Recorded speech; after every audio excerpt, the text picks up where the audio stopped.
Hey guys, what's up? Welcome to the show. It is Tuesday. We've got a good show planned for you today. We are going to be discussing a few topics.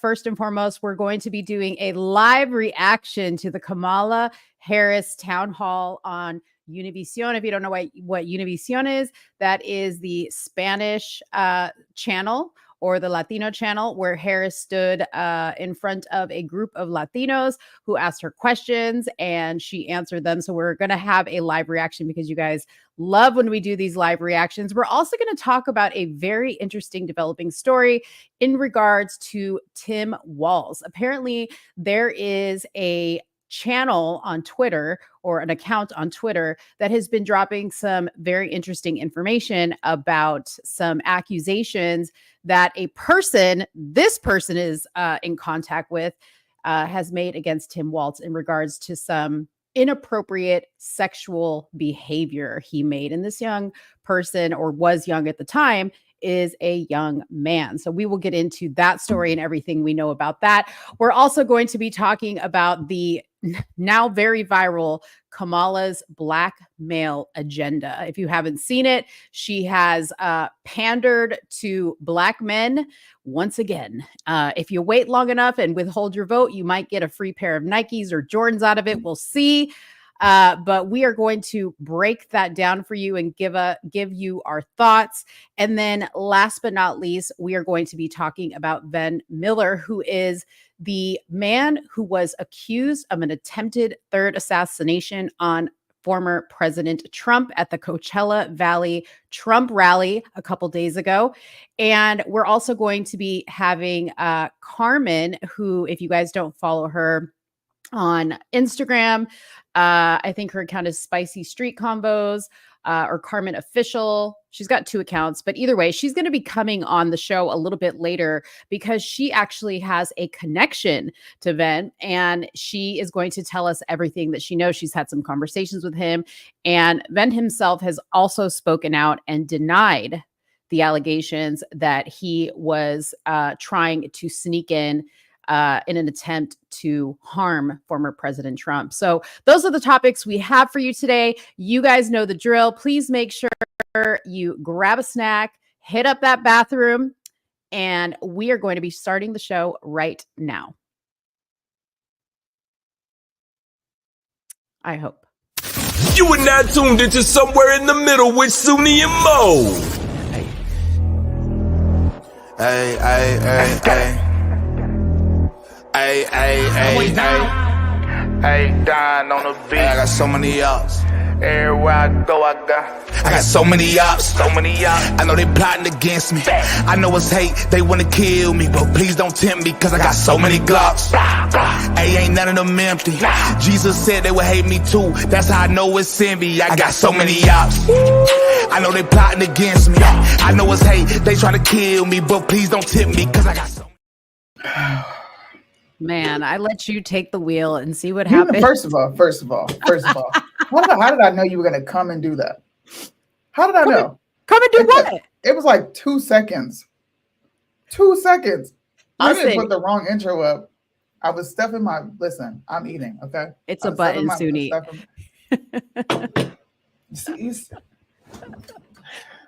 Listen, you can't put black people in charge of shit because they just fuck it up.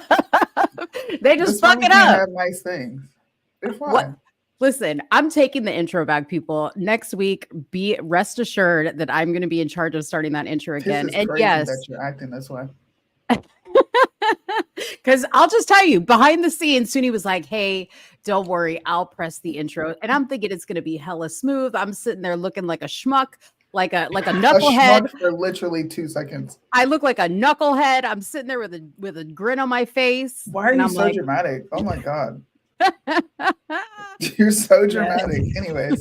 Anyways, what's up, guys? Shout out to Soonie's background. She has. You guys dig in the background? I like it. I have the whole setup now, guys. I have no choice but to be successful from this point on. That's right.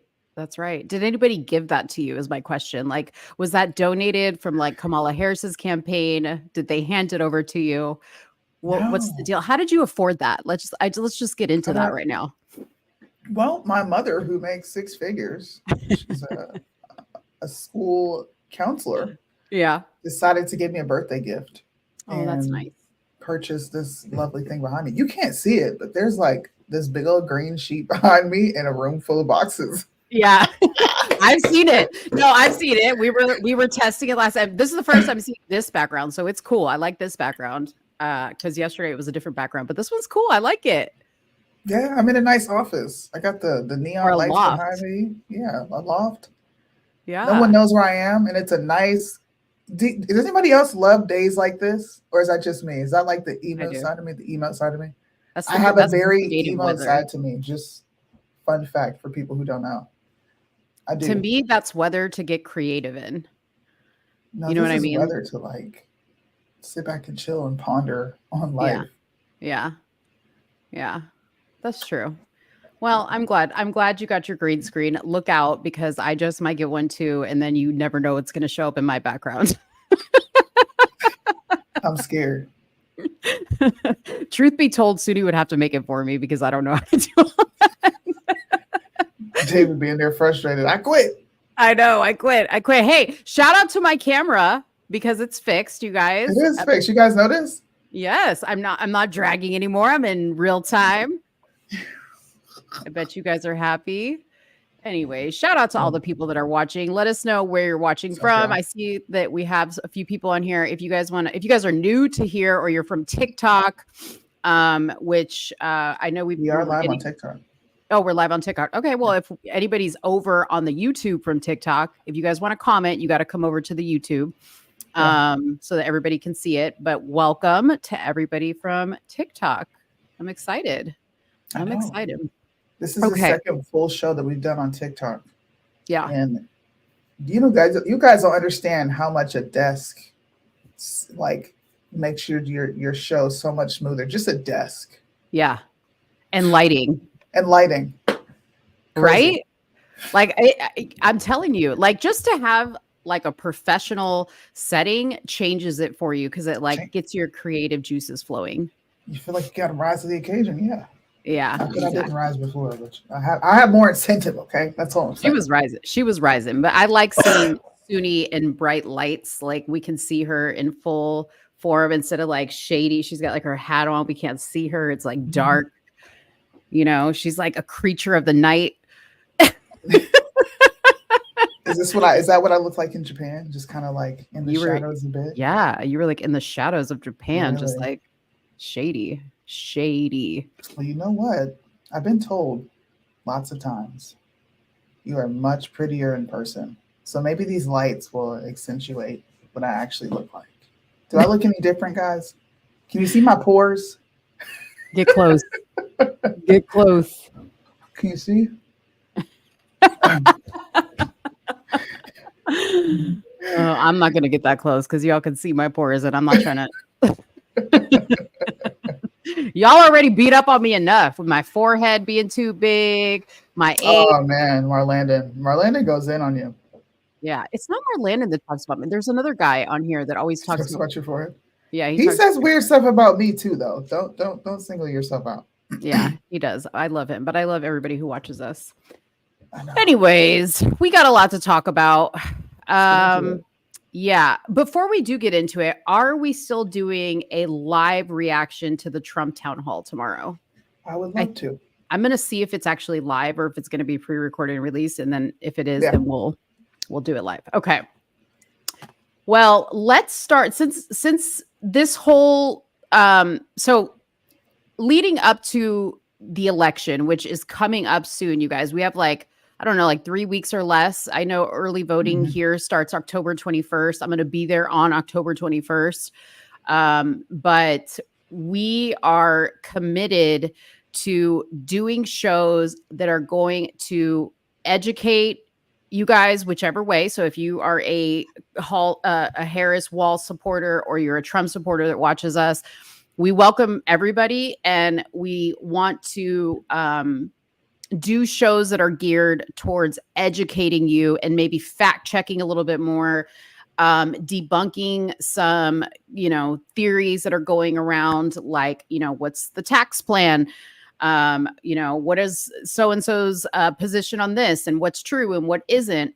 because it's not just about developing an opinion, but also learning how to go and research the candidate a little bit further to see that, you know, what they're actually saying is what they're actually going to do, because there's a difference. There's a difference. So we'll start off with talking about the town hall that Kamala did with Univision, which I was just like without words. I was furious.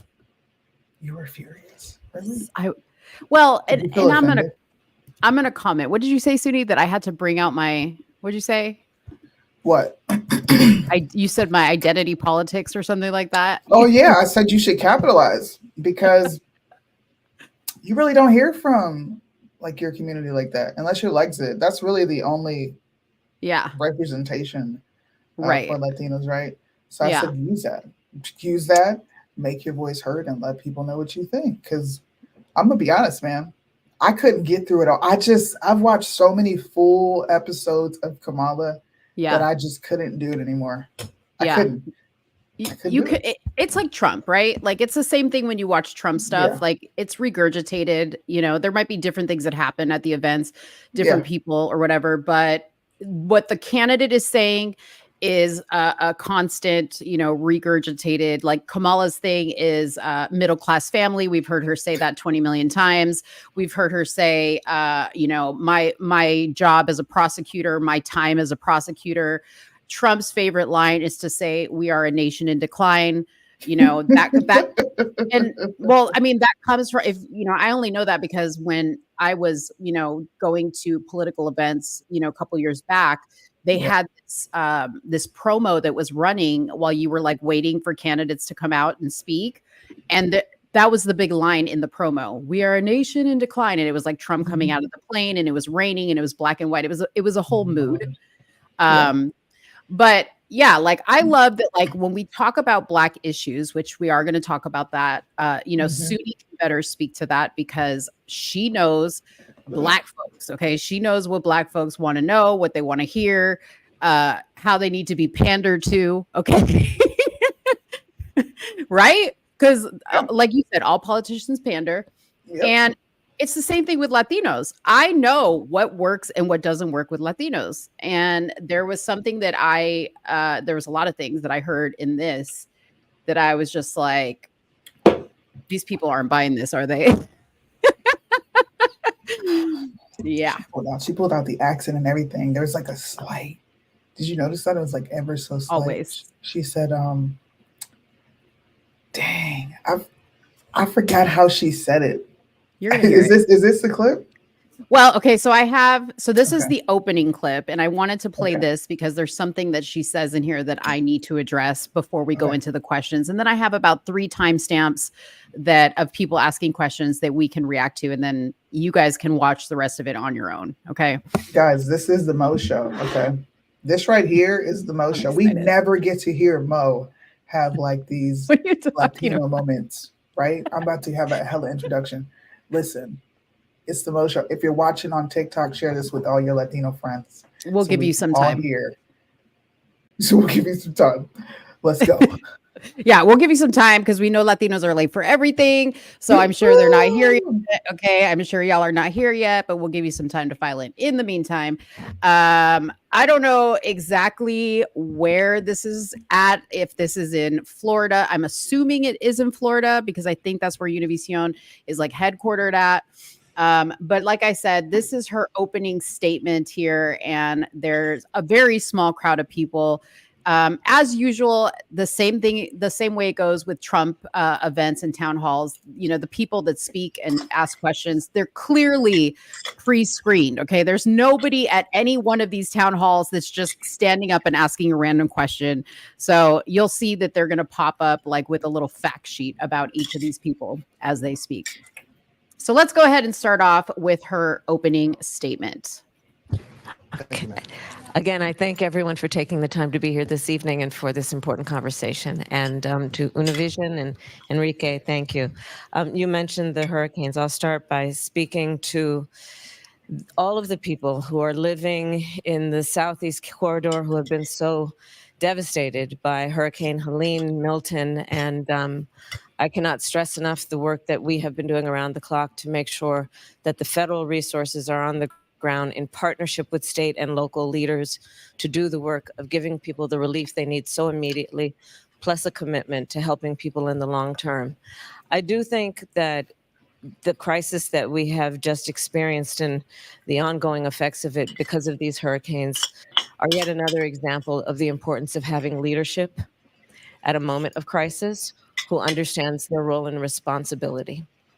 I think for too long in our country, especially over the last several years, there's been a suggestion that frankly I think is quite backward, that suggests that the strength of a leader is based on who you beat down, instead of the real strength of a leader being who you lift up. Okay, so we're gonna stop it right here. Soonie, by the way, I muted you because I could hear you scraping up your plate, girl. I could hear you scraping up the vittles on your plate. Okay, so the reason why I stopped it right here, she said the strength of a leader should be mentioned by who you lift up, not who you bring down. Okay, so this is why I'm here. Okay, because as a Latina woman that was brought up by a Latina mother and father, specifically the mother, okay? Mothers, very important, okay? It is extremely important to know the audience that you are speaking to, okay? And let me tell you something. Latinos are not brought up on your parents lifting you up. It's quite the contrary. They actually grow and build you by putting you down. Okay. And I don't mean that like in a bad way, but like in white families, for instance, and I'm not trying to make this a white Latino, whatever thing, but this is the closest I can give you as an example. Okay. Like in white families, for instance, okay. Like Timmy, he gets like a good grade or, comes home and he's like, hey mom, guess what? I got a raise on my job. Okay. At my job today. Okay. His mom is going to be like, oh my gosh, Timmy, that's amazing. Oh my God. Let's just put your name up on a board. Let's put on the whiteboard on the fridge. Let's put on there, Timmy got a raise or Timmy got a good grade on his test. Okay. In a Latino home, you'd be lucky, okay, that your mom is even going to tolerate talking to you about this. Because if you come home in a Latino home and you say, hey mom, I got an A on my whatever class today or whatever test today, she's going to be like, yeah, but don't think I forgot that you got an F last week. Okay. They immediately jump to the negative. Okay. If you come home and you're like, hey mom, guess what? I was at work today. My boss said I was doing a really good job and he gave me a raise. And your mom's going to say, oh, so now you think you're hot shit? Now you think you're hot shit? Like you think you don't need to do shit around here? Like literally that's what it's like. Okay. So this had me on the floor because I was just like, Latinos don't care about this. Like they don't care about somebody who's nice. Okay. They want somebody who is real, who gives it to them real. That's what we're used to. Okay. That's what we believe. And we literally grow up our whole life thinking we're not good enough because that's how we were raised. So we just keep trying to achieve and achieve and achieve. And most of us never really hear positive words of affirmation from our parents. I'm not saying that's across the board, but that's what it is. And it's not like a negative thing. It's just how we're raised. Okay. I will tell you as a grown woman, I think I was like in my 30s when I first heard I love you from my dad. And it's not because my dad is a terrible person, but we're just not built like that. You know what I mean? So anyways, I'm going to leave it right there and I'm going to move to the next clip. Okay. This next clip is a man who is a Tampa resident and he asked Kamala about how they are handling the hurricane relief.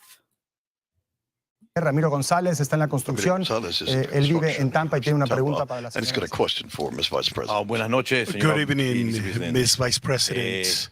I spent the entire night looking at news, tracking the hurricane that was going through my family's house. 2 weeks ago, there was another hurricane that came through the same neighborhood. they are saying, or rumors are, that your administration didn't do enough to respond to the last hurricane. What would you specifically do, or your administration do, to help us in the Tampa Bay area or the Central Florida area with this The hurricane? administration didn't do enough in terms of relief for families affected by Helene. What would your administration do differently in the case of Milton? Well, first of all, thank you for the question. And I hope your family is okay and your home is okay. Do you hear it, Soonie? I hope your family's okay. See? Yeah, like what? Where is this accent coming from? I don't know. Why is it there? I think it's like a nervous thing because Dave, Dave's white. My husband, he's white. And like I always say, he does the same thing. Like when we go to like a Mexican restaurant, like clearly they know he's white. He says everything like with a white accent. And then like he'll order something with like a Hispanic, he's like, I'll have enchiladas. Enchiladas. And I'm like, what? Where did that come from? So I think it's like a nervous reaction. You know what? I can get down with that, right? Because I make fun of my husband all the time if he's watching. Yeah. Yeah. He brings the story up, so it's not like I'm telling a secret. So, what's up, Liddell? When he gets around Black people, he talks Black. Now people are be like, Soonie, what's talking Black? Shut up. You know exactly what that is. We got a little sauce in our language, okay? Right. We say gotta, we don't say I'm going to. We say finna. Where y'all going? Yeah. Like Ebonics. Ebonics is how you speak Black. Yeah. That's easy, right? Yeah. When I hear him speak Ebonics, I'm like, ugh, please stop. Like, I hate it. It's cringy. It is so cringe. I'm like, dude, please just don't even get that accent ever again. He laughs at me. He's like, why? I'm like, because it just doesn't sound like you. You sound nice as kind. Like, leave it alone. I know. That's why I tell Dave, I'm like, it's not like they're going to be like, oh, this guy must be Latino all of a sudden because you pronounce enchiladas verdes or whatever. Like, they know what's up. Oh, gosh. Okay, we'll continue on. Yes, they are, ma'am. Okay. So there's been a lot of mis and disinformation about what we have been doing over the last 2 weeks and what we are going to do going forward. And I have to stress that this is not a time for people to play politics. I started my career as a prosecutor. What the hell was that? I started. And the blatant, like, this is not a time to play. Both sides, all they do is play politics. What do they mean? It's not a time to play politics. This is literally a political competition. It's an election. It's like that's what you're supposed to do. But I also wanted to point out here. So as you guys listen to Kamala speaking in any event she's at, notice that she always touts her career as a prosecutor. She never says, during my time as vice president. You will not hear her say that because she didn't do anything while she was president. Okay. And one might say, okay, well, let me just take her accomplishments as a prosecutor or as a DA or whatever. Yeah. I'm not going to go into it today, but Google how many cases Kamala Harris held as an attorney, and you will see that it is well under what accomplished attorneys do. And I'm talking, you can count it on one hand. Okay. So she ain't got much of a career as a prosecutor, and you can actually see the details of all those cases, but I'll leave that up to you guys to look up. And when I worked doing that job of my goal of keeping people safe, I never asked a witness or a victim of crime, are you a Republican? Are you a Democrat? The only question I ever asked is, are you okay? Are you okay? And sadly, we have seen over the last 2 weeks since Hurricane Helene and now in the immediate aftermath of Milton, where people are playing political games, suggesting that resources and support is only going to certain people based on a political agenda. And That's not Bro, true. what? What is she talking about? It has That is nothing. not true. It's first of all, it's not a political agenda. It's showcasing your lack of political agenda when it comes to the American people, Yes. giving them a loan. You know what? There's so many things out there, and I've just refused to look it up. Yeah. There's people saying that this $750 one-time, I guess, loan or stipend that they're giving is actually Yeah. something that you have to apply and qualify for. Yes. It's not even something that you get off rip, but we can send billions upon billions upon billions out of the country. So Yeah. a little fun fact debunking session. We don't care about your political agenda. We care about what you're not doing as a VP. Right. Period. Right. And also, you know, since she brought up her career as a political a prosecutor, and she says, you know, I never asked about somebody's political agenda. All I cared is, are you okay? Yeah. Your job as a prosecutor is literally to go by the law. So like, you're not like, I don't know what you're bragging about, because that's what you're supposed to do. Like, you're supposed to defend the Constitution. Well, the district attorney is her stint as district attorney is nothing but politics. That's how you get to that position, is playing politics. Yeah, or other things. Knee pads. Knee pads. This is just not accurate. I have been working over the course of the last couple of years, not even couple of years, my whole career, but couple of weeks, with people on the ground in Georgia, in North Carolina, in Florida, in the Southeast corridor. Republicans, Democrats. He's looking at her. Work in getting relief that is about bringing FEMA resources on the ground, reminding people that they are entitled to relief. Don't listen to anyone who says that you're not entitled. Doing the work. I was like the people that denied the loan that you applied for. Dude, I'm gonna pull this up. This guy is just, this is the common theme with everybody, is that nobody seems to be moved by any of her answers.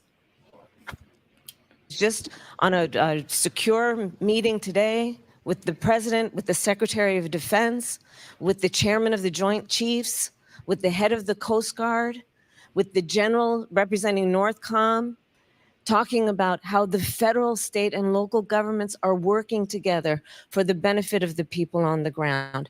Another piece of work that I've been doing, it's based on my years being an attorney general in California, is telling those corporations and those companies that during crisis and emergencies, jack up prices, and I've seen it happen before, that we're watching them, and at a moment, just exit away. Desperation for these individuals and families, whether it be to be able to get temporary shelter at a hotel, for gas prices, for even airline tickets, that we'll be watching if they're jacking up prices to make sure there'll be serious consequence. Okay, so I want to address this because she is right. There are people that are doing that. Conservative Ant on Instagram, he actually made a video because he took in some linemen. He lives in Florida, so they were affected obviously by Hurricane Milton and Helene. But he lives in Florida, and he went on his social media yesterday and talked about how him and he was at a restaurant and he ran into some linemen that were there. And they just got to talking to them and they said, hey, like, this is awesome that you guys are doing this work. We really appreciate it. Like, where have they put you guys up? And the guy said, we're sleeping in our trucks. And he goes, oh my gosh, why? And he says, well, because Airbnbs and hotels are anywhere between $700 to $900 a night. So they cannot afford that. So Ant actually took a few of them in last night, cooked dinner for them and gave them a place to sleep and shower and all that, which was really, really nice. But as far as these consequences that she says that they're holding people to if they do this, unless I'm missing it, you guys let me know. Anybody seen the consequences? Anybody, somebody, anybody. Raise your hand. Yeah. And that's the kind of work I will do going forward. I have spent my career, the vast majority of my career, concerning myself with the safety and well-being of people. And I promise you, and I pledge to you as president, I will continue to do that. You have a right to know that your government and its leaders. You have the right to know that your You government. first. I can't even do the damn accent. This, you know what this makes me think? Like, What? this is just giving psychotic bitch vibes. When you Yeah. can easily pick up an accent like that, And switch. I don't think have you guys ever heard me switch an accent? I sound the same every time I get on this bitch. She sounds different depending on who she's in front of, bro. That is scary as crap. Yeah. I'm sorry. I don't know why that freaks me out so much, but that is legit scary. Yeah. I'm sitting here trying to do this accent and I can't. So I want to also recommend that after you guys watch this show, go to Tucker Carlson's YouTube and watch the interview with Harmeet Dillon, who is an attorney who worked alongside Kamala Harris from the beginning of her career till the end. And she literally starts off the interview and says, Kamala Harris is a shapeshifter. And she provides a lot of stories in that interview. It is a great interview. It's so good. Heebie-jeebies. Yeah. She says it's really scary. She is a straight shapeshifter. Oh my God. Do you want, so we're not going to show it here, but do you want to show, because I see some people talking about teleprompter gate in the comments. Yeah. And I assume that's what you were pulling up. Were you pulling up that video? No. Oh, okay. I mean, I have it. I have my reaction to it. Yeah, pull that up. So just to set this up, so if you guys can see right here in front of her, there is a teleprompter, which there's nothing weird about that because the host needs a teleprompter, obviously. And there may be some type of also translation for her on this screen of like when the people are speaking Spanish, because I don't know. I see that the host is translating for her. But I'm not sure. Okay. But clearly there was a moment where something was on that teleprompter. They noticed it and quickly like shifted away. And she was looking at the teleprompter. So Soonie's going to show that so you guys can see. She was definitely looking at it. What is this called? Teleprompter gate? Is that what it is now? Yeah. Yeah. That's funny. Bro, watch Kamala get exposed for having a teleprompter. The only question I ever asked is, are you okay? And sadly, we have seen over the last 2 weeks since Hurricane Helene. Bro, watch Kamala get exposed for having a teleprompter. Why did she do that, bro? The only question I ever asked is, are you okay? Are you okay? And sadly, okay. Over the last 2 weeks since Hurricane Helene. They cut that shit so quick. You know, so now that I'm watching that was during her opening statement. Okay. Wow. Yeah, that was during her opening statement. That just provided so much more context. Why does she need a teleprompter? She's just repeating the same thing over and over, just different variations. I mean, you would think that you would know it by heart by now. I know some of her lines by heart. Yeah. I mean, to be fair, we don't know if Trump has a teleprompter. If anybody's been behind him at a rally. Of course he got one. Yeah. But I She's mean, young, like, but I mean, when he's giving like the same speech he always gives, it could be. I don't know. This is about being fair. We're going to be fair to Kamala. This is a fair criticism. Kamala is just straight up cringe. Just bottom line. That's her. That's her thing. That's her shtick. That is her like vibe. That is the aura she gives off. That's just Kamala. And we love Kamala for it. Thank you, honey, because you are the Christmas tree that keeps on giving. Listen, okay. The content between you and The View. All right. So this next woman, this one's going to be a little bit more emotional. Okay. So you're going to get to see Kamala Harris's soft side because, you know, she's a person who has feelings. I mean, she washes her greens in the bathtub. Okay. She's just like you and me. She be right? boiling them greens and booty juice. Nasty. All right. So this is a woman who has lost her mother. Her parents were both immigrants. And she has a question for Kamala Harris on how she's going to address the disparities in healthcare with immigrants. Buenas noches, Vicepresidenta. Good evening, Harris. Madam Vice Usted President y yo Harris. tenemos algo en común. You and I have something in common. We both lost our mother. Oh. and I'm an American citizen born to Mexican parents. They were here before I was even born. They've worked their whole lives. But with the way immigration laws change over time, I was only able to help my dad get his legal status squared away, but not my mom's. My mom passed away just 6 weeks ago. Oh, I'm so sorry. And she was never, ever able to get the type of care and service that she needed or deserved. Sorry. Take your time. Take your time. So my question for you is, what are your plans, or do you have plans to support that subgroup of immigrants who have been here their whole lives, or most of them, and have to live and die in the shadows? I'm so sorry for you. Thank you. You must remember your mother as she lived. I'm sorry. I know we're in a serious moment, but was anybody else creeped out by that? Soonie, this was her. You must remember your mother as she lived. Why she put on the old decrepit witch hands? Running back, please. Yo, just take it back 5 seconds, please. She said, okay, hold on. What is it at? 9:41.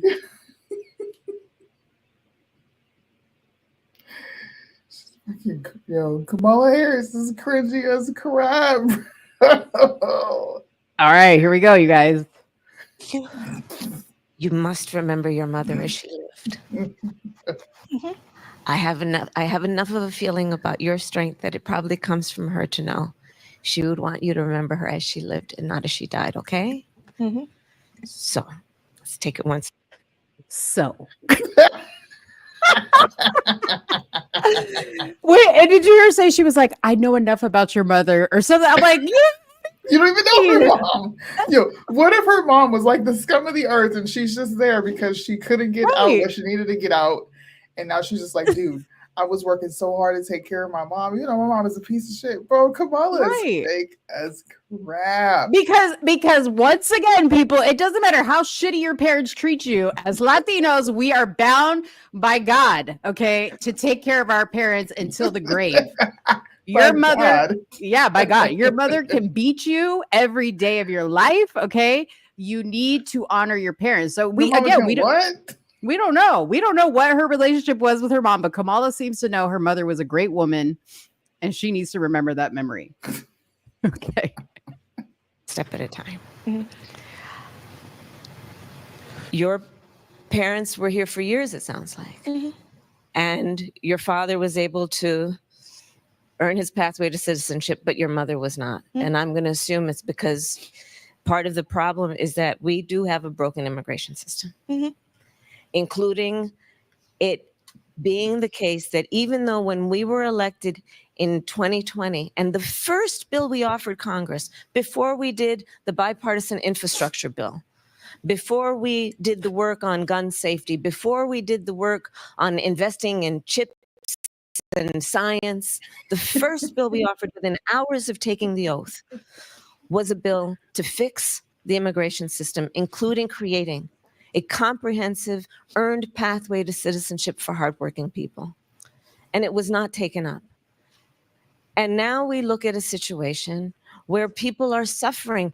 The reality is that in terms of having access to health care, had your mother been able to gain citizenship, she would have been entitled to health care that may have alleviated her suffering and yours. What? You don't even know what the fuck she died from. What if she was an old fat slob that gave herself cancer because she smoked cigarettes for the majority of her life? What are you talking about? What could you have done for her? Right. And I'm just going to say this, okay? There are people who are born here, citizens, mother and father are citizens, and they still can't get access to good healthcare because they cannot afford it. Okay? Because you still got to pay the bill. you still got to pay the bill. So like, I don't understand like why she's acting like, oh, if only she was a citizen, she would have lived. Like with the healthcare would have saved her. You don't know. Come on. If you're voting for Kamala, I'm just going to pray for you. You need serious prayer. And please know, we are not laughing at this poor woman. No. I feel really bad for her because you can really see how hurt she is, you know, with telling the story about her parents. And I almost can see on her face, like maybe they got her to ask this question and she's just like disgusted that she even has to entertain an answer from this woman because like, seriously, like she literally had to like rip open a wound of her mother dying again so that she could be, you know, like a question for Kamala Harris to like pander to. Only to be given a very mediocre, broad, you know, heartfelt, want to be heartfelt. It's like trying to console someone after they've experienced a death in the family and you don't know what to say. So you say a bunch of cringy things that you think is going to make them feel better. Right. Exactly. Instead of just like, sitting in the room quiet. Right. There's nothing I can say to make you feel better. Like, I'm just sorry. I'm sorry. And if she would have led with that, you know what? There is nothing I can say to remedy that pain. But this is my plan. Thank you. Okay. Thank you. I agree. An example of the fact that there are real people who are suffering because of an inability to put solutions in front of politics. I mean, an example of this on immigration policy is that as it relates to what we need to do to strengthen our border. A bipartisan group of members of Congress, including one of the most conservative members of the United States Senate, came together with one of the strongest border security bills we've had in decades. And it included 1,500 more border agents to go to the border to help those hardworking folks who are working around the clock. The border agents supported the bill. It included more resources to... No, they didn't. And I'm going to show you a video of the freaking Border Patrol at a Trump rally, literally saying they will walk out in droves on their job if Trump does not win this election. Stop. Where's the stop the cap? Stop the cap. Hit it. Ridiculous. I'm trying to remain calm about this. But like the lies, like the blatant lies just annoy me. I do want to address Daniel's comment here. He said Trump did the same thing with the dead fireman. That was Corey. What was his name? Corey. I forgot his last name, but they did spell his last name wrong. I agree with Daniel. Yeah. I agree that doing the rollout of the thing and hugging it, you know, obviously was an emotional plea, right? It, bro. Yeah, he kissed it. Now, what the guy did was pretty damn, you know, brave. He threw himself in front of his family and protected them from a bullet that was intended to go towards President Trump. So I can understand the connection there a little bit better. At least Trump had some type of connection to this guy, whereas Kamala is quite literally channeling this poor woman's mother from the grave. What's she saying? You must remember your mother as she was. Soonie, what's the way you said it? As she was. She sounds like a freaking witch. Yo, somebody needs to make that into a fucking meme. That's hilarious. I'm sorry. That was freaking funny, dude. Stands full of fentanyl, which is killing people of every background in every region of our country. It would have allowed us to have more resources to take on transnational criminal organizations. I have prosecuted transnational criminal organizations. No, she hasn't. From hasn't. the Guadalajara cartel to the Sinaloa cartel. No, you haven't. And Donald Trump found out about that bill, realized it would be a solution, and told them not to put it on the floor for a vote because let me just point this out. She is in no way addressing this woman's question. This woman specifically asked, what are you going to do to help people like me and my parents who are dreamers, basically? She's a dreamer. She's a DACA recipient, basically, because she was born to 2 immigrant parents, and her parents worked and lived in this country for a long time. Truth be told, my heart goes out to those types of people, okay? I do have, because I wish that you shouldn't be in the country 60, 70 years and not have obtained citizenship. And obviously the father did, but the mother never did. I don't know when she started that process, but I'm assuming, their parents worked in this country and contributed to this country. My best friend's parents are like that. Okay.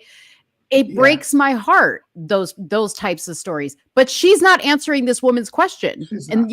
This woman's getting like, I'm not asking you about the Sinaloa cartel. I'm not asking you. And either way, she's lying, because Kamala Harris never directly prosecuted any cartel. She prosecuted drug-related offenses, which we're eventually going to get into the more we talk about her, because she offered black men something after locking up a whole bunch of them. Yeah, I actually have the number, but she's just so fake. See, this right here, at this point is when I turned it off. I said, I can't take you anymore. Yeah. There's no way I'm sitting here watching over an hour of you say absolutely nothing, on top of you lying, and then you whispering about her having to remember her dead mother as she was. The fuck do you think she's doing? Yeah. What do you think she's doing already? Yeah, I know. I'm sorry about your loss. Here's what I got for you. Yeah, exactly. Damn. Exactly. She can't keep it real. She cannot keep it real. And that's, I will say that that's one thing I do, although Trump has his cringy moments as well, I do appreciate that when people do stand up and ask Trump questions similar to this nature, he's a little bit more sincere about it. People may not always like his answers or whatever, but he definitely gives the same answers all the time. And he is a little bit more sincere, in my opinion, with that. Let's finish this one up, and then we're going to get to one more, because hopefully by then Carmen will be on and we can move to Ben Miller, the Trump accused assassin. Because he would prefer to run on a problem instead of fixing a problem. And again, Enrique, we were talking about it. In terms of real leadership is about solving problems on behalf of the people. The people. On behalf of the people. Come on, bro. Oh, God, I can't. I hope Charlemagne, by the way, she went on the Breakfast Club today. It's not out yet, but I hope Charlemagne asked her about all these fake ass accents. And I'm so sorry for what you've been through. I'm so sorry for what you've been through. You should have led with that. My mother came to the United States at the age of 19. She was by herself, came alone by herself. She raised my sister and me, Maya. And I know what it is like to have a hardworking mother who loves you and to lose that. But I know that her spirit is alive. I know her spirit is alive. And will you tell me her name, and let's speak her name? Maria Dolores. Are they having a seance? What is happening? Okay, we speak her name, okay? The blood of Jesus, right now. Yvette, thank you so much, man. Maria Dolores. The blood of Jesus. She's talking about, let's speak her name now. Let me tell you, Maria Dolores is trying to communicate with the dead spirits. Yeah. Maria Dolores is like rolling over in her grave as we speak. Yo, this is cringy as crap. Yeah. Okay. Last one. That's how I think about the healthcare system, including what we need to do to make sure that someone like you who is dead. Here we go. Applications are stuck in our social security system. And Marta Rodriguez has a question about that. Marta, tu pregunta sobre las aplicaciones de discapacidad en el for disabled people at Social Security. Good evening, Vice President Harris. My name is Martha. I'm 62 years old and currently homeless. In 2020, I had a heart attack. Then I got diagnosed with long COVID, which will disable me for the rest of my life. I lost my job, my income. I had no choice but to apply for Social Security disability. It's been 3 years. I've been waiting for a decision. Because of no income, I lost everything. I have no health insurance. I can't get medical treatment that I need. And my question for you is, how will you help the disabled people so that they can get insurance and make America great again? See, did you hear that? And make America great again. She snuck that in real slick. I think this woman is there to ask the hard question because Kamala Harris has been the tie-breaking vote. And I think this is something that, because we're talking about fact checking, I think this is something that we should acknowledge. Yes. If Democrats wanted to propose legislation that addressed the American concerns, demands, and needs and desires, they could have done that. They did it on massive amounts of spending that have left this country. They've done it on massive amounts of weaponry, missiles, tanks, jets that have left this country. So I think that this was a very targeted question, and whoever she is, shout out to her for even making it in there. Yeah. And saying that statement of let's make America great again, because why is she, an American citizen, not able to get what Healthcare. she needs? And these people who are coming across the border are getting it free of charge. Yes. And very strategically placed after the first lady who was saying she couldn't, or her parents couldn't get healthcare because they were immigrants. So here's a woman who is a citizen, born in New York, Puerto Rican origin, homeless. Okay. So this is the dynamic here to look at is that even, like I was saying, even people who should have rights to all this stuff don't. Jeez, man. So I'm so sorry for everything you've been through.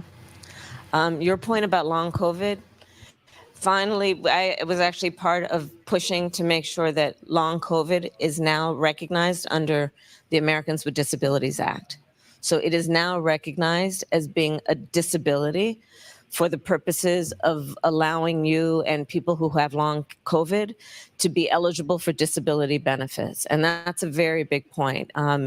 As it relates to disability rights as a general matter, it's something I've worked on for years. The point just being very simple, frankly, which is that all people, regardless of disability, should have equal access to housing, to job opportunity. So she acknowledges that she was a part of making long COVID, which I've never even heard of long COVID, but long COVID, a permanent disability. But what? Because this woman just said she has not received her disability, which is why she's homeless. Well, I know someone who has long COVID, but he got long COVID from the jab.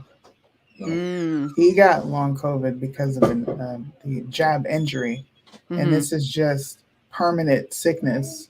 He's always dealing with ailments in his lungs.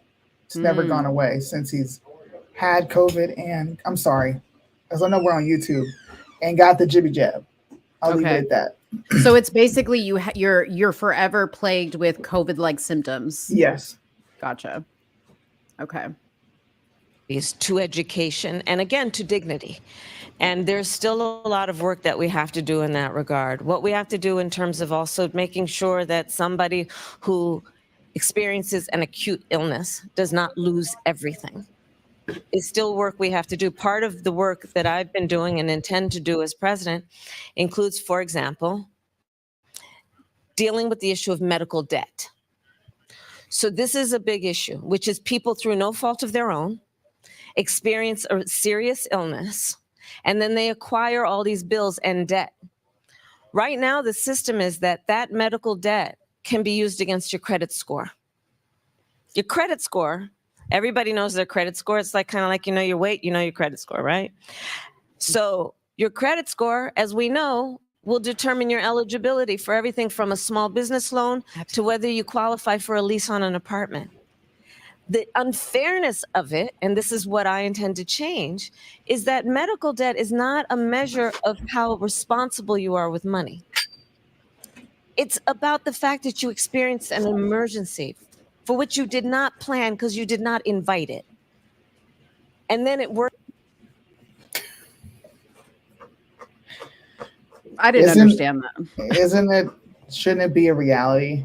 Now, should hospitals charge as much as they charge for procedures? No. I don't think it should cost $3,000 to get someone from their home to the hospital. That's ridiculous. In fact, yeah, I don't think they should charge people for that, but they do. Yeah. But they have to be able to pay the people that work these positions. They have to be able to pay insurance, right? So naturally, they're going to have some hefty prices attached to procedures, but that's where the buffer of insurance is supposed to come in. Right. So it's kind of like a natural consequence, right? Like, or would you say it's a natural consequence that if you don't have insurance, you're probably going to pay more out of pocket for procedures? Much like if you get in an accident in a car and you have no insurance, you're going to have to come out of pocket. There's nobody acting as a buffer, or nobody acting as a negotiator on your behalf to get you a fair price. Right. So instead of pandering and pulling at people's heartstrings, why not allow there to be an open market and people can allow insurance companies to compete? Mm-hmm. Or why not talk about other options? Yeah. I don't know. It's just, it's like they're forever bringing up the problem, but not really talking about how there's a solution to this problem. It's just, elect me so I can put more money into this and then change absolutely nothing for you. Yeah. Yeah. And they like to say, oh, like the whole COVID thing was on Trump and this, that, and the other. And, my thing is this, like you had PPE loans that you were magically able to create for people.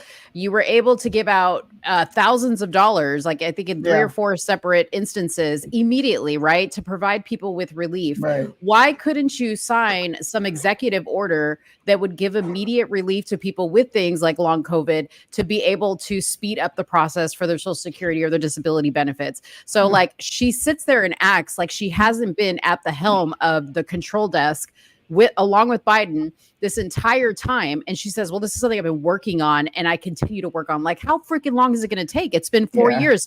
COVID started before you even got in office, technically. Way before then. So you couldn't have spent your entire career doing that because according to you, you spent your entire career locking people up. You brag about it with the cartel. You brag about it with Trump. This is what you do. You don't really pay attention to insurance. You just lock people up. You go after the bad guys and corporations. Right. Works against people's ability to do things like get an apartment. So there are a number of issues that I think you're raising around how we have to see the full person and understand how one thing connects to another. Because as you have explained, a health issue that then results in an issue about literally housing and whether you are unhoused. An issue that is about what you qualify. Housing and how you're unhoused. Why is she unhoused? She's unhoused because... Let me shut up. I said I wasn't going to talk about it. I'm going to just be quiet. I'm going to go ahead and cut it short here because you guys get the gist of it. She was pretty consistent with how she has answered questions. She hasn't. Tomorrow, Trump goes and does a similar town hall with Univision. We're going to watch that and react to that. Hopefully we'll be able to stream that live. But I do suggest you go watch it. It's got about, from this point on, it's about an hour long total. But we just showed you the first 20 minutes. So if you guys want to go and watch it, be my guest. Be my guest. But voters to go watch it. Yes, yes. So we made perfect time because I just saw Carmen pop in. And that is taking us to our next topic, which is the topic of the alleged third Trump assassination attempt made by a gentleman, or that they're alleging was made by a gentleman, Ben Miller. He didn't actually attempt to kill the president, but they're saying that they're using the word they thwarted an attempt of the president being potentially attempted to be assassinated again. So we wanted to bring Carmen on because Carmen actually has some association with this gentleman. She has been following the story. And I was going to read an article about it, but I'm going to let her kind of tell you everything up until this point. So Carmen, welcome to the show. Hey guys, how's it going? Good. How are you doing? I like your picture. That's cute. Oh my gosh, thank you. That is from 30 pounds ago. And 2019, I think. Okay. Pre-pandemic, Hey, you didn't have to tell us that. We could have just. I know. We could have just been like, it was a hot photo, regardless. Super hot. Pre-COVID weight, Carmen. Yes. Pre-COVID. We all have that. We all have the pre-COVID weight. So no shame. Is that so? Do we have Julius in here too? Oh no, that's just him. I had just had a comment pinned from him. Oh, okay. Yeah. All right. Well, I haven't seen you guys in a while. What's up, Soonie? Hello. What's up? Hello. Yeah, I don't know if you follow Soonie's new page. I haven't seen Soonie's stuff in months. I was telling you. She lost her account again, so you'll have to follow her. Ah, okay. It's Susu. Okay. I'm not even on Instagram. You can just follow my TikTok. Oh boy. Yeah. Okay, well, the commies strike again. Yes. So tell us about them. Tell us about this situation. Just take us from the initial, what happened, to what you have gathered talking to him. So, interestingly enough, there was a VIP event on Tuesday night, last Tuesday, so a week ago today. Mm-hmm. Today's Tuesday, right? And I show up and Vem is there, and I hadn't seen him in a while because he lives in Nevada. So it's not like somebody I run into all the time in my circles, but we got to know each other over a year ago at another Patriot event. I met him. He does journalism. He has a show and a network. He's done a lot of documentaries and stuff like that. And as I got to know him, one of my other friends and I were actually considering working with him as far as like starting a show. And he wanted us to do a show. So we got acquainted. We used to have a lot of conversations and we used to have conference calls, and we really, really, really liked him. It ended up being that our schedules just didn't work out. So we didn't do the show, and things just, you get busy and things fall by the wayside. And that's kind of where we left it. He was also at AmFest last year with us, last December in Arizona.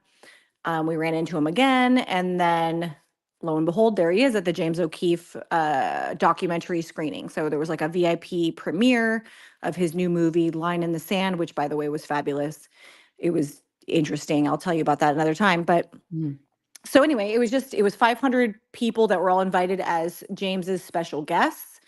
Apparently Vem works with James, is friends with James. So he was there. I wasn't expecting him to be there, but there he was. So it was kind of, I'm like, oh, what are you doing here? And, you're in town for a while. And he's like, yeah, I'm here for this. And he had some other stuff. And we ended up hanging out that night, him and our circle of friends. And then we remember him talking about the rally at some point. I don't remember what he was saying. I know people were asking if I was going. I said I didn't want to deal with the heat. It was going to be 100 degrees and I didn't want to stand in line for 8 hours and be in that heat. So I said no, but he was going anyway. So he drives everywhere, and apparently he keeps guns in his car, like a lot of people do as they drive around. He lives in Nevada, so it's perfectly legal there. It's also legal in the state of California to have firearms in your vehicle as long as they are in the trunk, and you can't have them loaded with a magazine. So those are like the stipulations. If you have them. Sorry, my understanding is too, the magazine has to be completely separate, like in a locked, like in the glove compartment. It has to be like completely separate from the weapon. Is that correct? I don't think that's correct. And It just can't be in the weapon. Okay. Like it can be, you can have like a case, like my case has a magazine holder and a gun area, and then they can, be together in the trunk, but they just can't be, the magazine can't be in the gun, as far as I Okay. understand. Okay. So anyway, he had them in his trunk. Apparently he travels with them for the most part because he gets a lot of death threats. He started getting some very credible death threats about 2 years ago, and he was having Scrabble pieces sent to his house, like physical pieces of the Scrabble board that said like dead. He had pictures of dead people sent to him and all kinds of credible threats. At that point, he decided to buy 2 weapons legally registered in the state of Nevada, and where he lives. And he claims that he's never actually fired a gun before, but he felt like he should have them. I mean, he's not like a gun person. He kind of was in the Hollywood world before, you know, for like 20 years, he's been in Hollywood or Right. something like that, producing and stuff like that. So he's like, I'm an artist. I'm not like a gun guy. Like, I'm a patriot, but I'm not like this, like, gun guy or whatever. And forgive his ignorance, but he admits that he's naive and ignorant when it comes to like, firing Firearms. guns, Mhm. gun laws in California. He wasn't expecting. So he claims that every time he goes to an event and if he has them in his trunk, he will, as a courtesy, tell whatever officers are in the parking lot, hey, like, he always has VIP access everywhere he goes, pretty much too. So that's something that's like a side note. So he probably usually parks in like a VIP area or wherever. But yeah, he just told the officers, like in Nevada, like what he does all the time, hey, by the way, I have a couple of firearms in my trunk just in case anything happens. I just want you to know they're there as a courtesy. And that's what Mhm. he did at this event as well. So yeah, apparently he went into the VIP parking area, which was a quarter mile away from the venue. And you have to walk because it's in the middle of the desert. So he wasn't like trying to go in the venue or anything like that. He went into the parking area, saw that there were sheriffs in there or people with sheriff vests on. So he's like, I'm assuming they're either sheriff or they were working with sheriff department or whatever. He said he drove his car up to them and said, hey, I just want to let you know, like, I have a couple of firearms here. They're going to be in my trunk. I'm going to the event, blah, blah, blah. And he said the immediate demeanor of the police officer that was, taking in this information, was like shocked. Okay. And so he said at that point, the officer said, pull over. And so he did. And then they said, you need to get out of the car. So he got out of the car. And then they handcuffed him and he said, why are you handcuffing me? And the officer told him that it was just for his own safety. Now this is the story from Vem's perspective. Is that what you wanted to hear? Yeah, yeah. I mean, Okay. really, I think that's. I mean, I can go over what's being alleged, but I want to hear it from you because you kind of have a closer connection to it. Right. Okay.